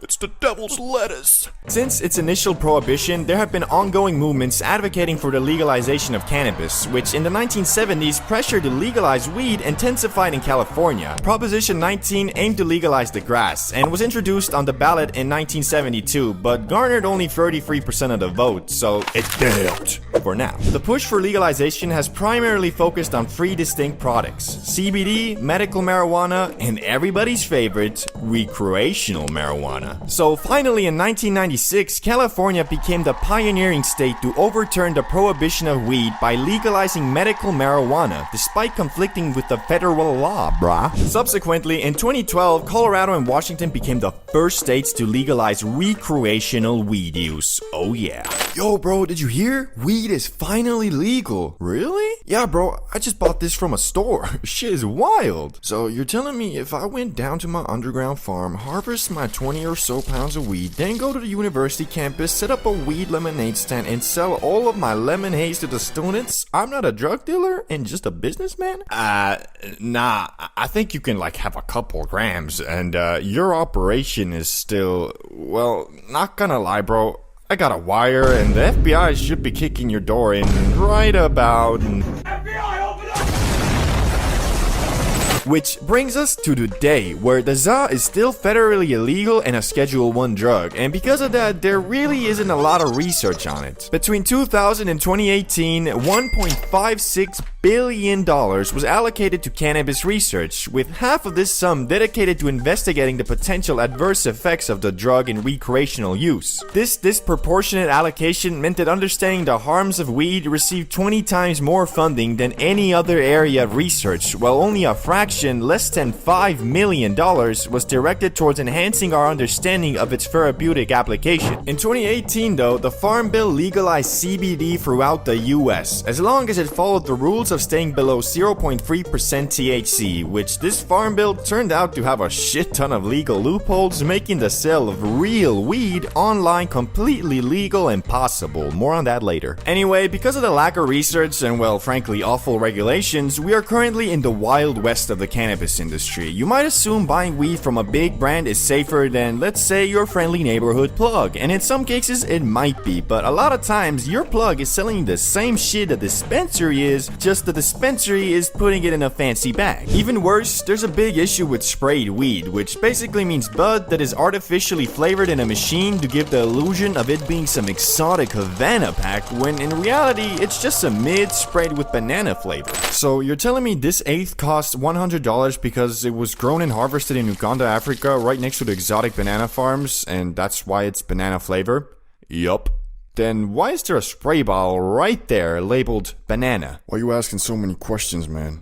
Are you a cop? What? No. Guys, get over here. We gotta kill this guy. But you can't fully blame the growers and dispensaries for this. The problem is the regulations and taxes that are put on these products are so hefty it makes turning a profit really hard. Basically, if your manufacturing cost isn't like at least 10 times less what you're selling it for, you're kinda screwed. There's also a multi-billion-dollar industry that spawned from the 2018 Farm Bill called the derivative industry. And if you don't know what derivatives are, they're basically weed, but sometimes altered chemically. Like for example, HHC, which is just THC but with an extra hydrogen molecule. The most insane derivative is THCA though, which is quite literally just weed. Only in its normal state before you heat it, it isn't. It's only after when you light it that shit converts to regular old, get you smacked like a penguin THC. Which, you know, unless your main method of getting high is sticking the nug up your ass. What I'm saying is, THCA is in every sense just THC when you are using it for the purpose of getting faded, which you probably are. But just because we are currently in the wild west of the weed industry, doesn't mean it's gonna be like this forever. More and more countries are legalizing and propelling weed further and further away from the dark shadow it used to be under. Germany is legalizing on April 1st, 2024, Spain has social cannabis clubs, the Netherlands just legalized, Canada legalized, etc. It seems every year that goes by, more and more countries are legalizing. And especially in the US, once they start getting solid tax laws and regulations on the stuff, I think a lot of the problems I mentioned earlier will fix themselves. Honestly, this is very cool, and I do believe you and me will live long enough to one day witness a generation who grow up with weed being looked at the same way as alcohol. The way I see it, as the old generation of politicians and world leaders fades, the stigma surrounding weed will too. You can even see glimpses of it today, as a lot of politicians are using legal weed as a way to get your vote, which, you know, don't let that be your main motivation for voting for someone, but you know, it's a bonus. The first day back at school, a day I used to hate. I mean, can you blame me? Cause as a student, summer is the only significant amount of time you are granted to enjoy your young life, and the rest, well, back to the academic 9 to 5. But to make the clown show that is the first day back at school a bit more fun and exciting, me, Salamander, and Ricky conjured up a devious plot to add a little bit of spice into the mix. It all started on the night before the first day. We were all at Salamander's place just chilling, playing Xbox, eating Doritos, and smacking the Benjamin, of course, when the conversation sailed to the topic of going back to school. It was the usual, Man, I don't wanna go back to school. Yeah, bro, same. until Salamander, the troubled child he was, or is, I don't know, said, "Hey guys, you know what we should do tomorrow before the opening ceremony? No. We should totally spark a J." Nah, man, you know I don't like getting faded in school. That shit is so stressful. Nah, hear me out. This ain't school. It's the first day ceremony where they sing, read poems, and I don't know, maybe someone will do a flip or something too. So, wouldn't it be more fun if during all that we were faded? He's got a point. Okay, but just a little. You better not bring some abomination of a spliff like last time. Shit, you know me, I wouldn't do that. We decided to smoke up just a little bit before the first day. A little bit was what we agreed upon. So obviously, Salamander, being the trustworthy homie he is, would never peer pressure nor instigate a friend into smoking more than he wants. So obviously, he only rolled a small split. Okay, so here's the J. Bruh. This mofo heard my request of a small J to get only a bit suited and decided, okay, small, microdosed, small J, medium.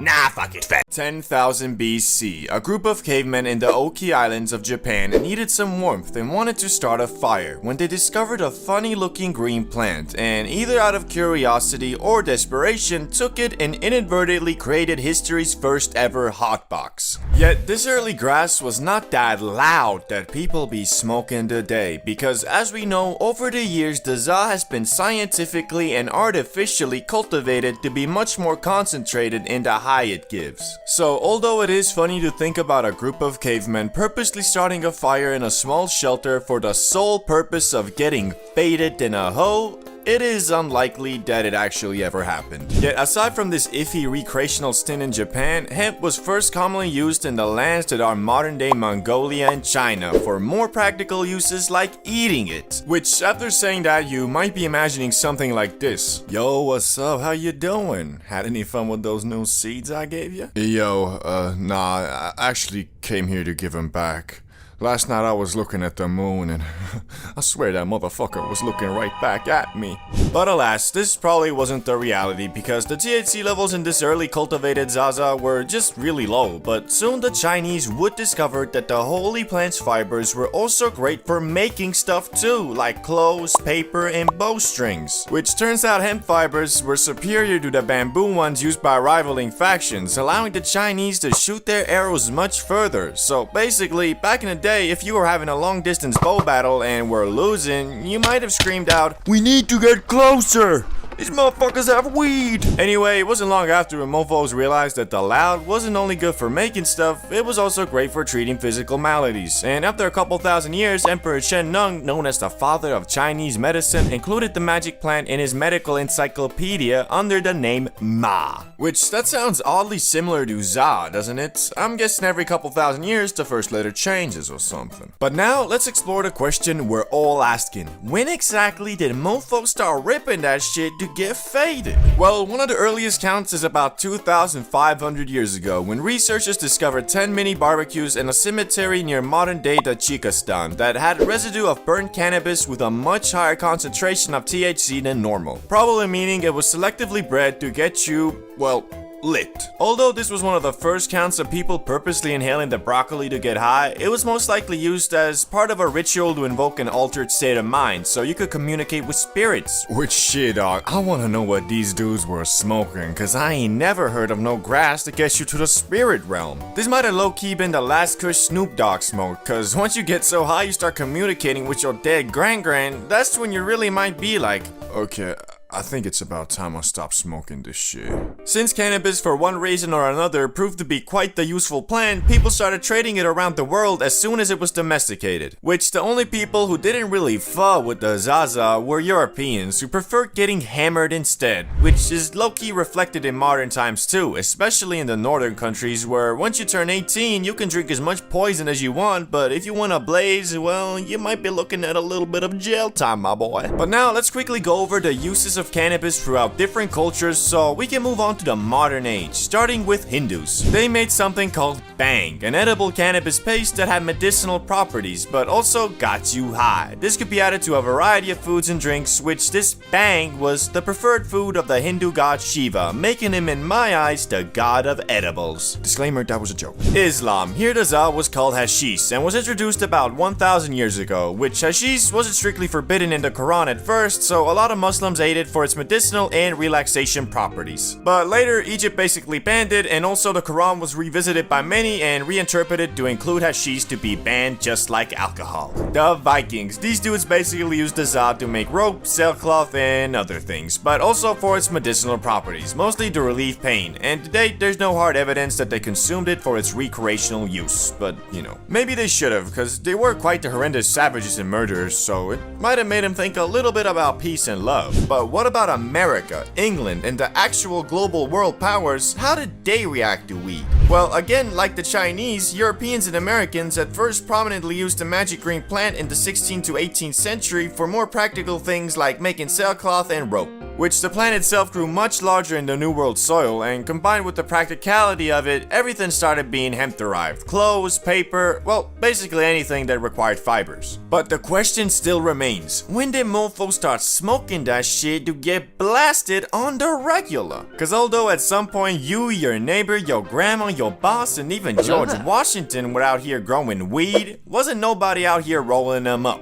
Well, until the arrival of Mexicans. The loud version of hemp first arrived in Brazil in the early 1500s by way of enslaved Africans traveling with the Portuguese. And the native South Americans, who are already consuming some other psychoactive substances, quickly started blazing the Zaza too, and its use soon spread across South America and into Mexico, from which in the 1910s is when the loud first spread into the US via Mexican immigrants escaping the effects of the Mexican Revolution. And almost immediately the good was viewed as a threat, and by 1931 29 states had banned its use. Although it wasn't really the Zaza that the US didn't fall with, it was unfortunately mostly just racism against Mexican Americans and black citizens of the South, which both these groups were enjoyers of the Za to some regard, so it became a scapegoat for racial bias in the US, and they blamed it for everything from petty crimes all the way to murder. And in 1937 the US completely banned all non-medical use of weed, which all of this kind of explains why the mostly peaceful plant has been thrown in the same Schedule 1 category with full-on life-destroying substances like heroin and cocaine. But thankfully, a couple decades later came the hippie movement of the 1960s to 1970s. This is what lightly sparked the comeback for weed, cause unlike before, when the Zaza was mostly smoked by Mexican immigrants and black citizens who the US was massively racist against, the hippie movement had middle-class white American youth start blazing too. Which it was all about love, peace, spirituality, non-violence, and of course, every hippie's favorite, recreational drug use. Although most hippies were all about peace and love, that was quite easy to say when most of them were literally privileged enough to drop out of college, run off with Cassandra in a rainbow van, go on copious amounts of mindset-altering trips, mostly powered by LSD, and then return 10 years later to their parents and have them say, It's okay, son. I was young and stupid once too. Anyway, although the grass was still federally illegal, this didn't really do much, cause in 1976, 1 in 8 Americans over the age of 12 admitted to smoking it in the past 30 days. Hippies though were especially interested in cannabis, so much so they went on something called the Hippie Trail, which was basically an excursion by the youths of the world to go over to the Middle East and India, all while riding in magic buses and discovering new ways to get absolutely blasted, such as smoking the concentrated Zaza resin known as hash.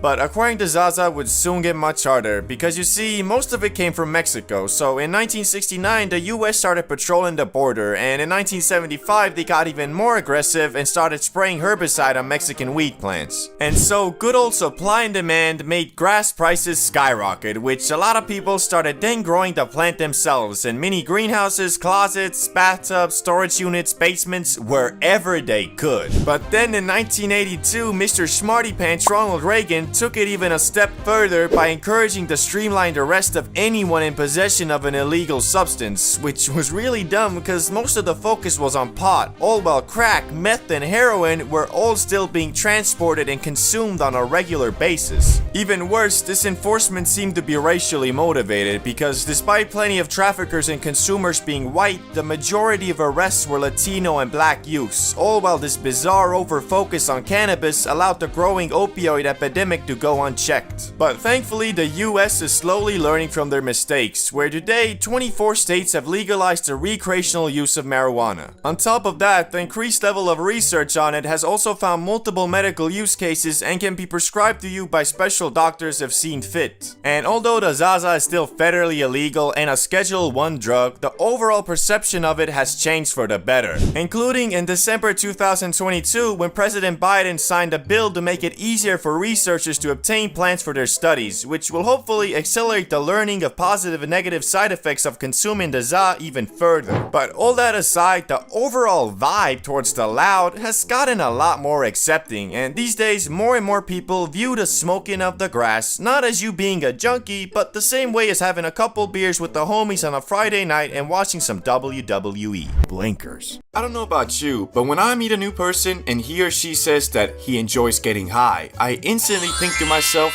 this is the start of a beautiful friendship.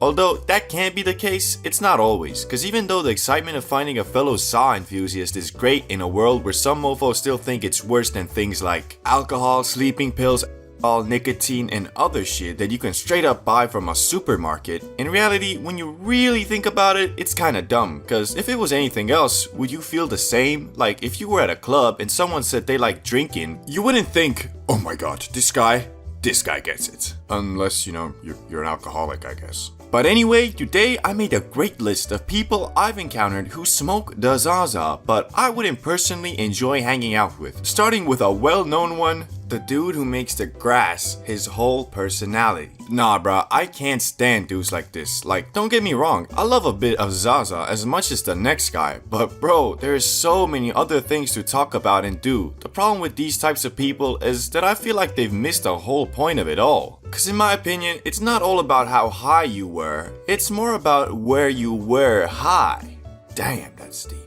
Like, I'd rather hang out with a dude who has never been high in his life, but has interesting stories / experiences and doesn't just talk about, yeah, bro, I was so damn high last night. I was on planet Venus. Damn, that's crazy. So where were you at? What you mean? Like, where were you and what were you doing, you know? It must be a crazy story. Nah, I mean, I was just at home on my bed, you know, eating Doritos and stuff. So you were just high in your room all day? Yeah, I mean, yeah. What a fucking lame story. Don't get me wrong, being high in the comfort of your room is probably the best place to be, but like, I'ma keep it $1.25 with you. I've probably been high in my room 100 times by now, and I don't remember a single thing about any of those nights. To me, this experience is more like being in the hub area of a video game after a long and hard mission during the day, and you don't see mofos talking about what a crazy time they had in the title screen of a video game. It's usually, you know, the game itself. But anyway, on to the next guy on the list, who is the dude who will try to shame you for not wanting to get high. You ever met a mofo like this? These dudes are kinda like the previous one, but one step worse, cause instead of accepting that maybe you have shit to do, they'll call you a lame-o or buzzkill or bitch-ass shit-licking, dick-riding, butt-munching, cock-enjoying, sneako-watching soy boy. And for what? Not wanting to waste a day by doing nothing but watching The Simpsons and eating Twinkies? Like, mofos need to realize, although it is great to watch Simpsons and eat Twinkies all day, doing that for 2-3 days in a row, most dudes will feel straight up bad and sad. If you're a human being living in today's day and age, to succeed in anything, you can't be doing that consistently. It's gotta be a special occasion, celebration, or when you've already completed your goals for the day and deserve a break. But hey, at least they don't shame you for the thing this next guy shames you for. The dude who will make fun of you for smoking less than him. Now, this guy is a lot like the first dude, but with the added minus of he actually thinks for some odd reason that the fact that he has to smoke a whole damn cart to feel high is a flex. Like, sorry bro, but I know dudes who have the exact same mentality and let's just say they ain't end up so good. Like for example, this guy, who thought being high is a damn competitive ladder that needed to be climbed. You know, like the army, but instead of protecting your country and pursuing peace, it's all about who can smoke the most crack without dying. Like, imagine this same attitude, but instead of Zaza, they'd be doing this with nicotine. Mofo would be 45, working minimum wage in the back of a gas station with a young guy talking about, What's that? You still puffing on one cig, boy? I'm puffing on 6 at a time. But don't worry, you'll get there someday. I don't know if I wanna get there, man.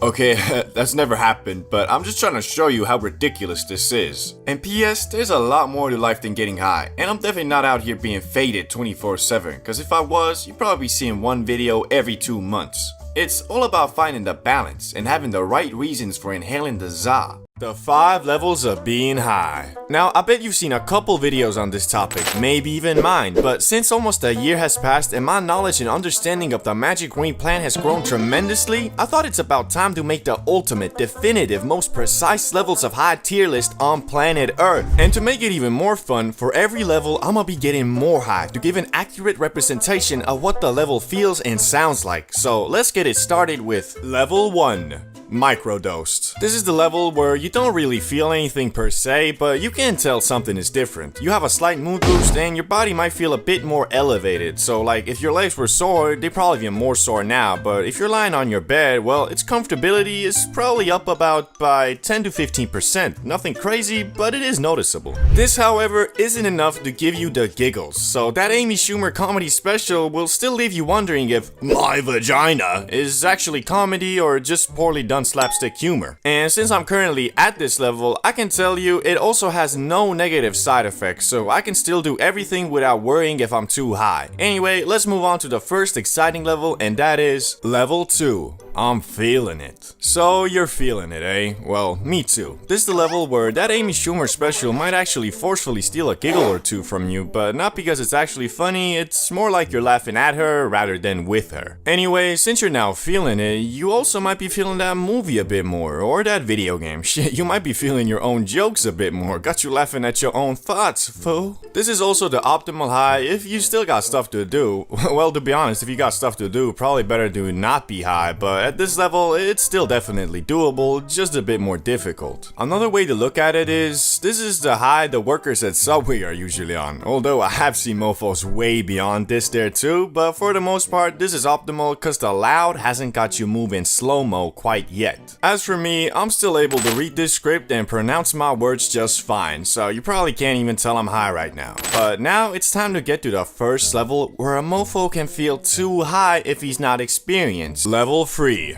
Yeah, I'm pretty high. So here we are, pretty high. This is the point where, at least for me, doing anything besides leisurely activities is hard. Not impossible, nor undoable, but hard. If we take that Amy Schumer comedy special for reference again, as for some reason I like doing, it might just maybe have become funny, but you also realize you just high, so you turn it off and watch something else. Also, this is the first level where some thoughts might have become uncontrollable in the senses you just can't help but dive deeper into the fact that the bomb dropped on Hiroshima was almost 1,600 times less powerful than the Tsar bomb created and detonated by the Soviets in 1961 as a show of power to the US. But then you find out there's something called an antimatter bomb which could be even more destructive, but it's only a theory, but then maybe the US is developing it in Area 51 or something. Yeah, I think you get the point. But there is one sensation that is more powerful than your random thoughts, and that of course is the munchies. Coupled with the fact you're probably rocking some dry mouth right now, this in my opinion is the best level to be at if you're trying to stuff your face with enough trans fats to feed 50 hungry children. But you know, you already ate it also. Anyway, moving on to level 4. Faded beyond belief. This is the point where if you're not in a safe space, you kinda screwed. Well, not always, but at this level, it's become almost impossible to practice rational thinking. I mean, if you were diving deeper into that nuclear bomb stuff at the previous level, then this is a point where you might start actually believing you are Oppenheimer himself. This stage is really not the best if you're looking to focus on a movie or video game or really anything because, well, your attention span is at the mercy of the za, and to actually enjoy this high, you just gotta go with the flow. As for me, it's getting pretty hard to read the script. If I look at the words for long enough, they kinda look like some ancient Chinese hieroglyphs. But anyway, if you're an actual lunatic, maniac, psychopath, Zaza destroyer, and considering hitting that gravity one more time, then be prepared for level 5. Shadow Realm. I told you, bro, you gotta be a maniac to get to this level because the plane of existence you on now is so different from being non-high, you probably feeling and looking like a goddamn alien. I mean, bro, your eyes are so red and you feel so disconnected from your body that if you look in the mirror, you'll probably think, bro, is that really me? I'm so fucked up. Wait. Ah, shit, I'm in the Shadow Realm again, aren't I? And now that you realize you're in the Shadow Realm, you either stop the trip by going to sleep or level unknown, exploring the Shadow Realm. This level doesn't require smoking more. All it really requires you to do is just go outside and explore the world that in many ways has become the upside down from Stranger Things. Cause at this level, rational thinking has been completely thrown out the window and your brain has reverted to factory settings as of when you were just born. So if you see a streetlight flickering, for example, if you were normal, you just think, they really should fix that. Compared to now, oh shit, bro, this is totally one of those slasher scenes where once I walk over the streetlight, he's gonna shift me up, isn't he? Nah, man, fuck this, I'm out of here. At least, I don't know, that's how it feels to me when I achieve the pinnacle of high and am wandering the world outside. Have you ever met someone who parades the fact that he loves the Zaza? And if you ever say anything bad about it, he gets all defensive and starts frantically arguing about how it's good for you. Like, yeah bro, there are health benefits, but if you're out here doing 8 rips, 4 2 edibles, and half a cart every 12 hours, do you really think you're reaping the health benefits of the Za? Mofo beyond about, it helps with my anxiety and depression. Like bro, what are you anxious about? Worried that the pizza delivery guy might be an assassin? Sounds more like paranoia to me. And have you stopped to think that maybe the depression you're feeling could be because all you does is sit around, eat pizzas, smoke grass, and watch Disney Plus? But people like this aren't the majority, and overall, when you meet a fellow grass eater, you can expect him to be just a normal chill dude who uses the Za to enhance his experiences, rather than rely on it for them. So today, I thought I'd go over some of the coolest dudes I've encountered who consume that lettuce, starting with the Za Athlete.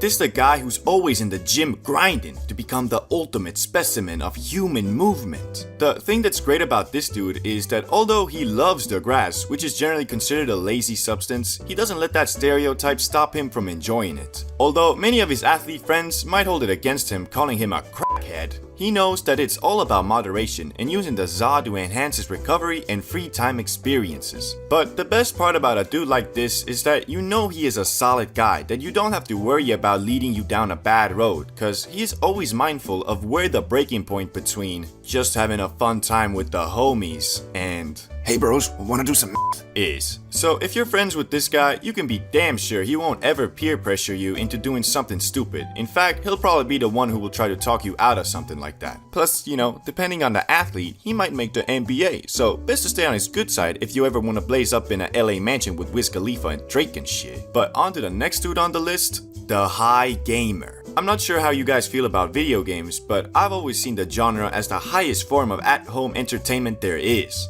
Although it is a lot harder to truly get into a game nowadays, when you do, the peaks of fun are much higher than watching a Netflix show, for example. Although that's just my opinion and yours might obviously be different. So you better believe it when I say I love dudes who enjoy gaming in orbit, because that's something that two Za enjoyers can truly bond over. Now you might be thinking, Everybody enjoys playing games. Ain't nothing special about it. I'd have to respectfully disagree, because it takes a certain level of power to really sit down whilst blasted and focused on a video game, cause honestly, most of the time it ends up going something like this. Finally time to play some Elden Ring whilst blasted. This is about to be crazy fun. 20 minutes later. Man, screw this, I'm gonna just watch some TikToks. As you can see, it's not that easy, but if you have a friend who's on the same planet as you and you going through the struggle together in a co-op game, it's much easier to get into. So I for one will always have a special place in my heart for dudes who can actually game while blasted, cause honestly, it's not as easy as you might think, especially if the session lasts over 1 hour. But time for the productive and successful Not gonna lie, these dudes are like a rare Pokemon that you might never come across because the requirements to be a dude like this are rather high, but the power he possesses is godly. This is the dude that has his own business or works like a sales job or something, which is a highly social and time-consuming practice. But somehow, this mofo has done all of this while frequently bugging off the Zaza. He's kinda like the Wolf of Wall Street, but instead of doing lines off a lady's you know what I mean. He's out here taking a fat rip and then minutes later closing a massive deal with some company. I met a guy like this only once, and I won't stand here and act like I was not in awe of this man's power.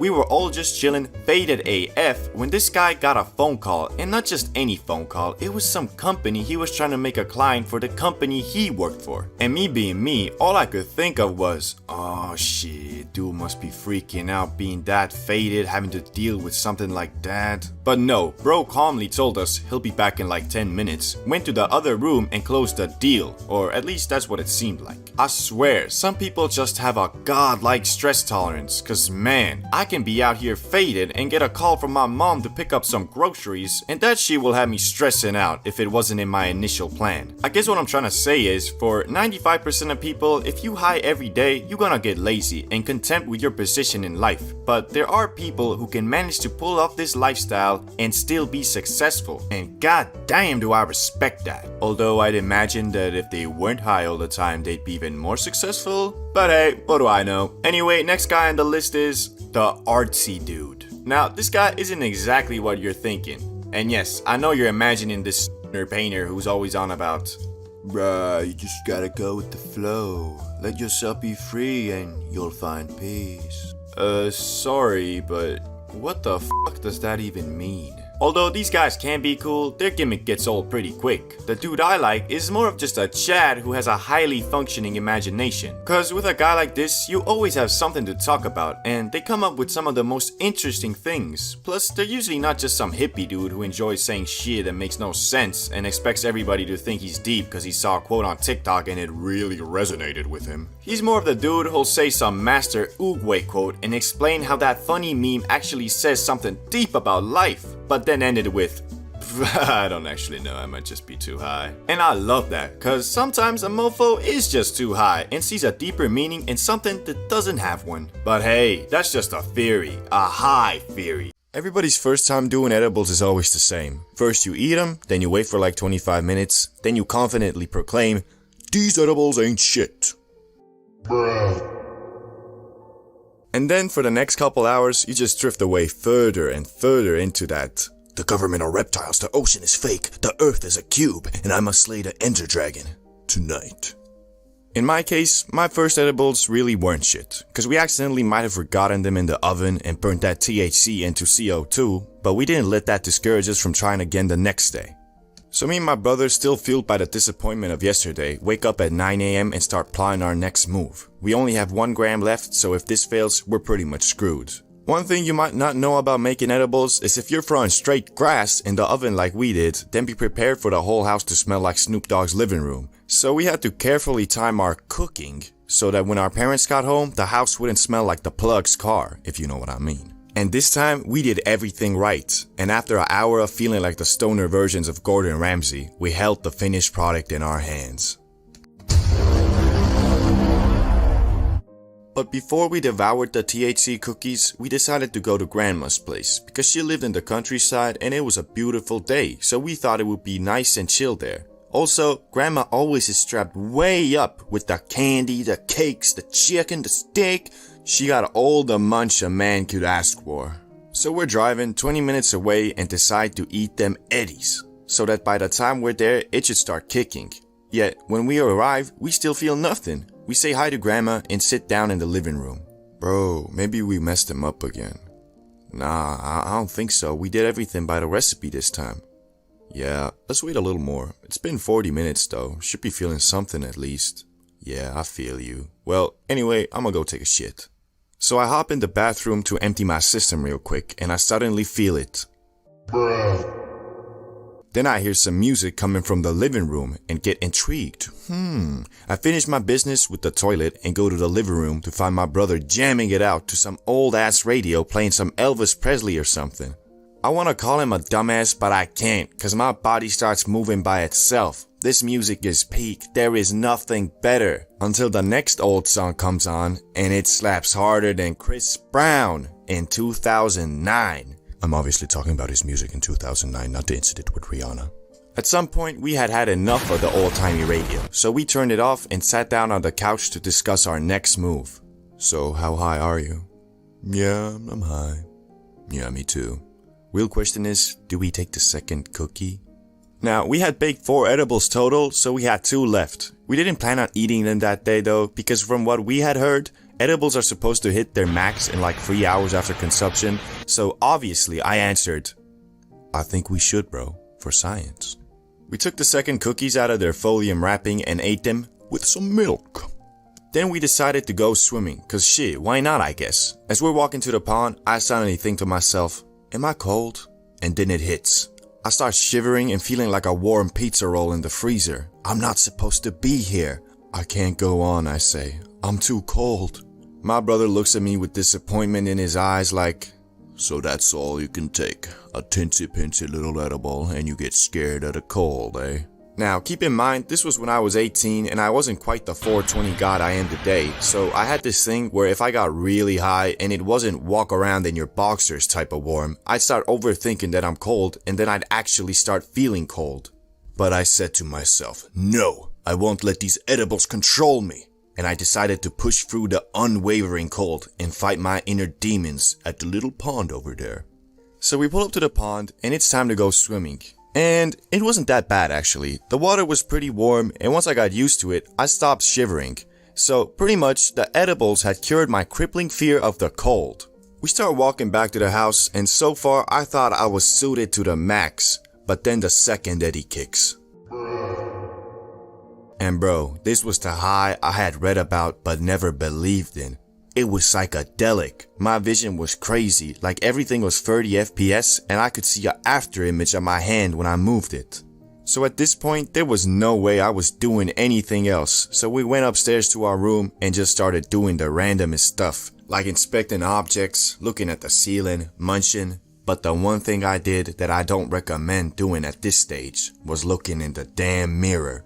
It was crazy. I was not moving in sync with myself and I felt like the mirror version of me was from the other side, like Stranger Things or some shit.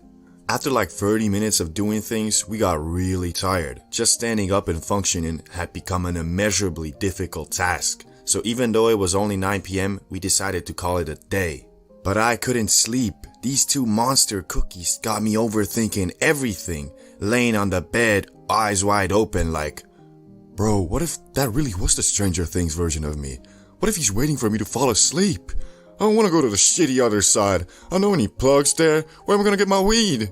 And when I finally did try to close my eyes, I started tripping way out. Half asleep, half awake, seeing these vivid dreams. Thankfully, at some point I did fall asleep. And not just any sleep, I went into freaking hibernation, cause I was out cold for a calm 16 hours. So I'd say lesson of the story is, if it's your first time doing edibles, wait like at least 2 hours before you proclaim the classic, these edibles ain't shit.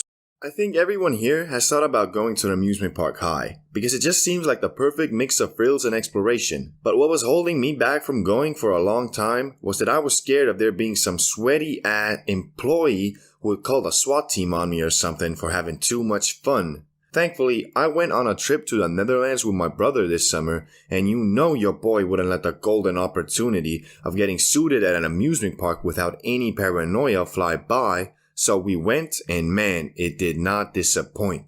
It all started with us buying a pack of monkey balls, which were the strongest edibles they sold at the shop. I don't remember exactly the THC levels or whatnot, but the guy at the register said to eat one if we wanted to get totally bedoozled. Now, we drive in 30 minutes away from the theme park and decide to down one each so we can be baked by the time we're there. 30 minutes goes by, we at the parking lot, and this shit ain't kicking at all. The problem was, we wasn't sure if we allowed to bring him in, so now we got a dilemma. Either we eat one more and risk going insane, or we don't and we risk not getting high enough, and therefore being bummed out the entire time. And well, we ain't no pussies. So we decided, whatever, let's eat the damn second monkey ball. How crazy can it be if it ain't even kicking after 30 minutes? Now we in the park, it's about 50 minutes since the first monkey ball and it's starting to kick. First ride we went on was the main attraction. It was the biggest in the park and had like a super steep fall, but a damn 40-minute line. And bro, in the time of waiting, I could feel myself slowly but surely crawling deeper into the depths of insanity. We get to the front of the line and we somehow autopilot our way to the roller coaster. At this stage, with my soinked mind, I'm thinking my death is a certainty. Cause I'm 6'6" and there was no one there that tall. So I just assumed that the damn railing was gonna be too low for my head at some point and I was gonna get decapitated like a fool. But bro, once the ride started, all those paranoid thoughts disappeared and they were replaced with pure joy mixed with an adrenaline rush. Hey man, this is it. We're gonna die. This is a damn children's theme park. They haven't taken into account giant baked tourists like us. Hey bruh, I think that might have been the coolest thing I've ever done. After that, I wasn't paranoid no more, and the adrenaline kinda pumped me up. Now we looking at the map trying to figure out where we going next. Problem was, this place was massive, and cause we were baked out of our minds, we ain't understand a damn thing. Hey man, I think we here, right? So we gotta go this direction, and we'll make it to this water, right? I think. Yeah, bro. I think so. Yeah, bro. Where the hell are we? Thankfully, the second monkey ball ain't hitting yet, but man, we were barely functioning already. So we walking around knowing that at some point we were gonna go into undiscovered territories of high, in a foreign country with no one to call and no way home. After an hour of stumbling around, we found the water, I think. But yet again, the wait time was 40 minutes. But ain't no way we backing down now, so we put on our big boy pants and faced the challenge head on. And what a challenge it was. The second monkey ball, well, it was hitting, and it was hitting hard. What made the waiting 20 times worse was that we were standing in line next to this group of teenagers that were acting real weird, looking at us, then whispering to each other, then giggling, that type of stuff. Worst part was, there was no way out of that situation. We couldn't just go a little bit back, cause we sticked out like a sore thumb. Two 6'5" guys with eyes looking like we had just unlocked our Sharingans, talking in our weird gibberish language. They was probably thinking we gonna put him under a genjutsu or something. Thankfully, we somehow survived that hell. Honestly, I think that was the only bad trip I've ever had, cause those damn teenagers kept staring at us and made me feel real paranoid. Unfortunately, the ride was rather forgettable, so I don't remember much about it. But now, I'm gonna talk about the craziest part of the whole experience. Getting stranded in Mushroom Land. If you know anything about amusement parks, you know that they are pretty damn big, and it's quite frustrating to navigate them, especially if you're high AF. Well, in the location we were at, there was a place called Mushroom Land. At least that's what I remember it as. It had 0 rides, just sights and museum type things, so we wanted to avoid it, but somehow we kept on ending up there. The first instance of this was after getting off the second ride. We started walking, not really knowing where we were going, and we stumbled into the land of mushrooms. It was pretty cool at first, I guess, cause it had like these little huts and castles to explore. But bro, it was goddamn endless. You guys know that scene in the Percy Jackson movie where they go to that casino with the intention of staying for a couple minutes but end up being there for like a week? That was pretty much what happened to us. We couldn't get out. Whatever we tried, it felt like we were running in circles. The same shitty statues and weird expeditions came up again and again until 2 hours went by and well over 10,000 steps. In the end, by pure luck, we somehow stumbled on a random ride with a 15-minute wait time, which ended up being one of the best, cause it was like space-themed, trippy, and mixed real well with being high. Anyway, we got off that ride and there's about 1 hour left until the park closes. And honestly, I'm a little pissed off, cause we literally only been on 3 rides in the span of 4 hours. So we running around looking at the map scattered around the park, trying to get on one more ride. But it's really damn hard, cause at this point we are zoinked beyond comprehension, and I can't focus on nothing. Especially on some complicated map. Again, by sheer luck, we ended up finding a ride with a 20-minute wait time, but the park was also closing in 20, so there was a good chance we were gonna wait in line and end up not even getting on the ride. And well, the level of bedoozled we stood there for 10 minutes trying to decide to wait or not. Bro, you wanna go? We could go, I guess. Should we though? I mean, I don't know. Maybe, I don't know. We waited in line and it ended up working out because we got on the ride and out the park on time. The only problem was that we had driven there with a rental car and we were still baked. How baked, you might ask? Well, let's just say we couldn't find our car for an hour, even though the parking lot was pretty much empty, but we just kept on getting distracted by random things. Hey bro, I feel like these bushes are like really well built. Bro, we gotta find the... okay, you know, there really is something about these bushes that's just really nice.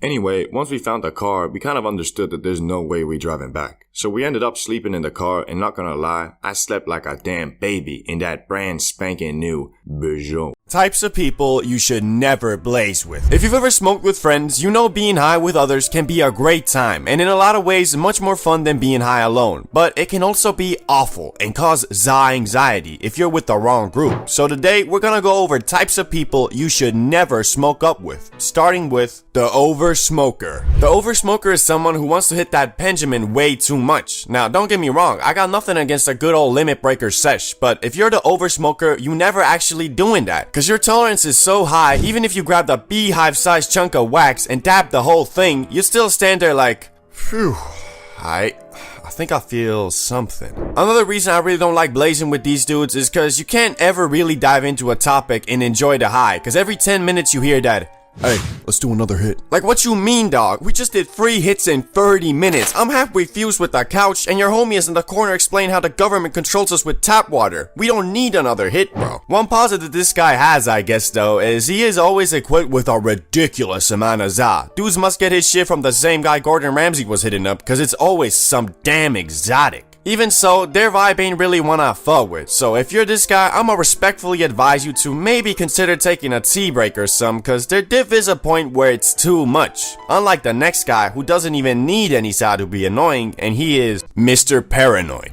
I think we've all gotten paranoid from the grass before, and that ain't nothing to be ashamed of, cause sometimes there really ain't nothing you can do. But the occasional paranoid episode ain't what this guy has. This dude, even before taking a rip, is talking about some, hey yo, you sure this ain't lace? Right? No, what? This is the same stuff as last time, bro. Okay, that's good. Can you check if there's any cops around? Bro, there's no cops. We're in the fucking woods. Yeah, okay, but wait, before we smoke, let me check if this place is haunted. Man, what is this guy on? Like, bro, what do you mean haunted? This ain't Conjuring, bro. Why you always trying to set a negative vibe for everyone? But however much you assure my mans that no, it's okay, we're not about to be swatted on some Twitch streamer shit, his mind just can't seem to get over it. And worst part is, dude never tries to deal with his paranoid problems on his own. You can all be having a fun time talking about some GTA 6 leaks or something, and he'll just ruin it all with, hey yo guys, you hear that? Hear what? Bro, I swear, I just heard someone walking outside. So? It's a neighborhood. That's what people do. Yeah, but the window's open. He could have saw us all high. Yeah, but it ain't like you're gonna call the cops. Cops?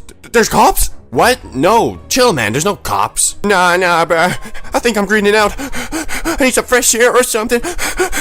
Bro just decides, yup, I'm greening out now. Like, no, your personality is just very insecure, and you should probably get that figured out before you take another smack dabbly do off that Benjamin. Anyway, this guy ain't no fun to blaze with, cause he's very prone to ruining the vibe, so avoid at all costs. But this next guy is more of a personal preference, so you might disagree with me, but for a guy I don't like getting high with it, the Grass NPC. I think we've all met one of these, whether you knew it at the time or not. This is the type of dude who lives, breathes, and of course, smokes grass. I mean, really, dudes physically can't talk about anything else for more than a minute, cause he has no goals or aspirations that stretch further than, I wanna get suited AF. Which, wanting to get suited ain't nothing bad. I mean, most of us here probably love bacon, but come on, bro, at some point you gotta think about your life, your future, or I don't know, just something else than grass. Why I personally don't like hanging with a dude like this is cause his stories always are so centered around how high he was. I mean, bro, I get it, you went to school high. Like, at some point after hearing about the 78th time of dudes being high in class, you start to notice that man's actually has nothing interesting to say except, yeah, I was so gone when I was in math class. Yeah, bro, we went to the zoo and I was not on planet Earth. Like, bro, when are you ever on planet Earth? And I find it hard to believe this guy, cause if you blazing so much, do you even feel high anymore? Like, don't you just get used to the feeling and it becomes normal? Anyway, don't be this guy. He ain't making it past level 1 of life, for real. Unless he, like, starts his own dispensary or something.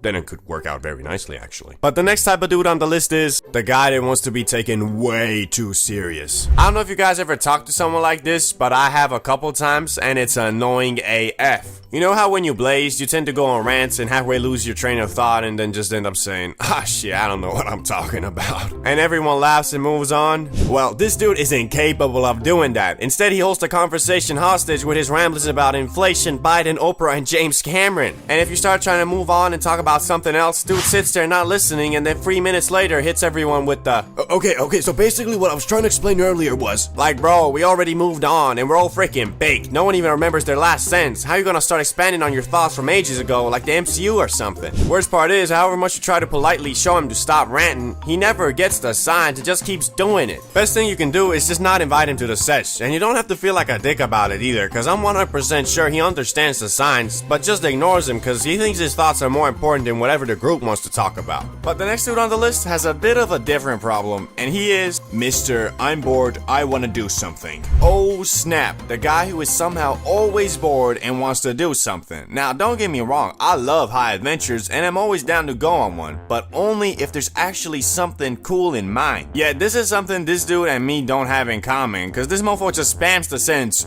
I'm bored, let's go somewhere. Like bro, where somewhere? Say where. My man just assumes anywhere is better than where he is, and honestly, that gets annoying fast cause it makes you all self-conscious about if you're bored or not. And honestly, a lot of times you might be, but that's just life. The grass ain't a freaking happy pill. Sometimes you're gonna smoke up and still feel bored. But how is that gonna change if we go outside? It's not like we living in Skyrim, bro. However sad it may be, you ain't finna open the door and see a mysterious bearded man waiting for you with a scroll in his hand saying, Adventurer, we need you. But hey, out of everybody on the list, I think this guy is the least bad, cause a lot of times Tazal makes mofos lazy AF, so it is good to have someone who can push the group into doing stuff. Just sometimes my man needs to chill out. Talking about, Let's go to McDonald's. Let's go to Burger King. let's go, shh. Let's just shut the fuck up. Okay. Although sometimes dude actually does have something in mind, which turns out to be pretty fun. So there ain't nothing bad with wanting to do something cool, just you don't have to parade the fact you're bored all the time, cause just by saying that, everybody is gonna feel like that even more.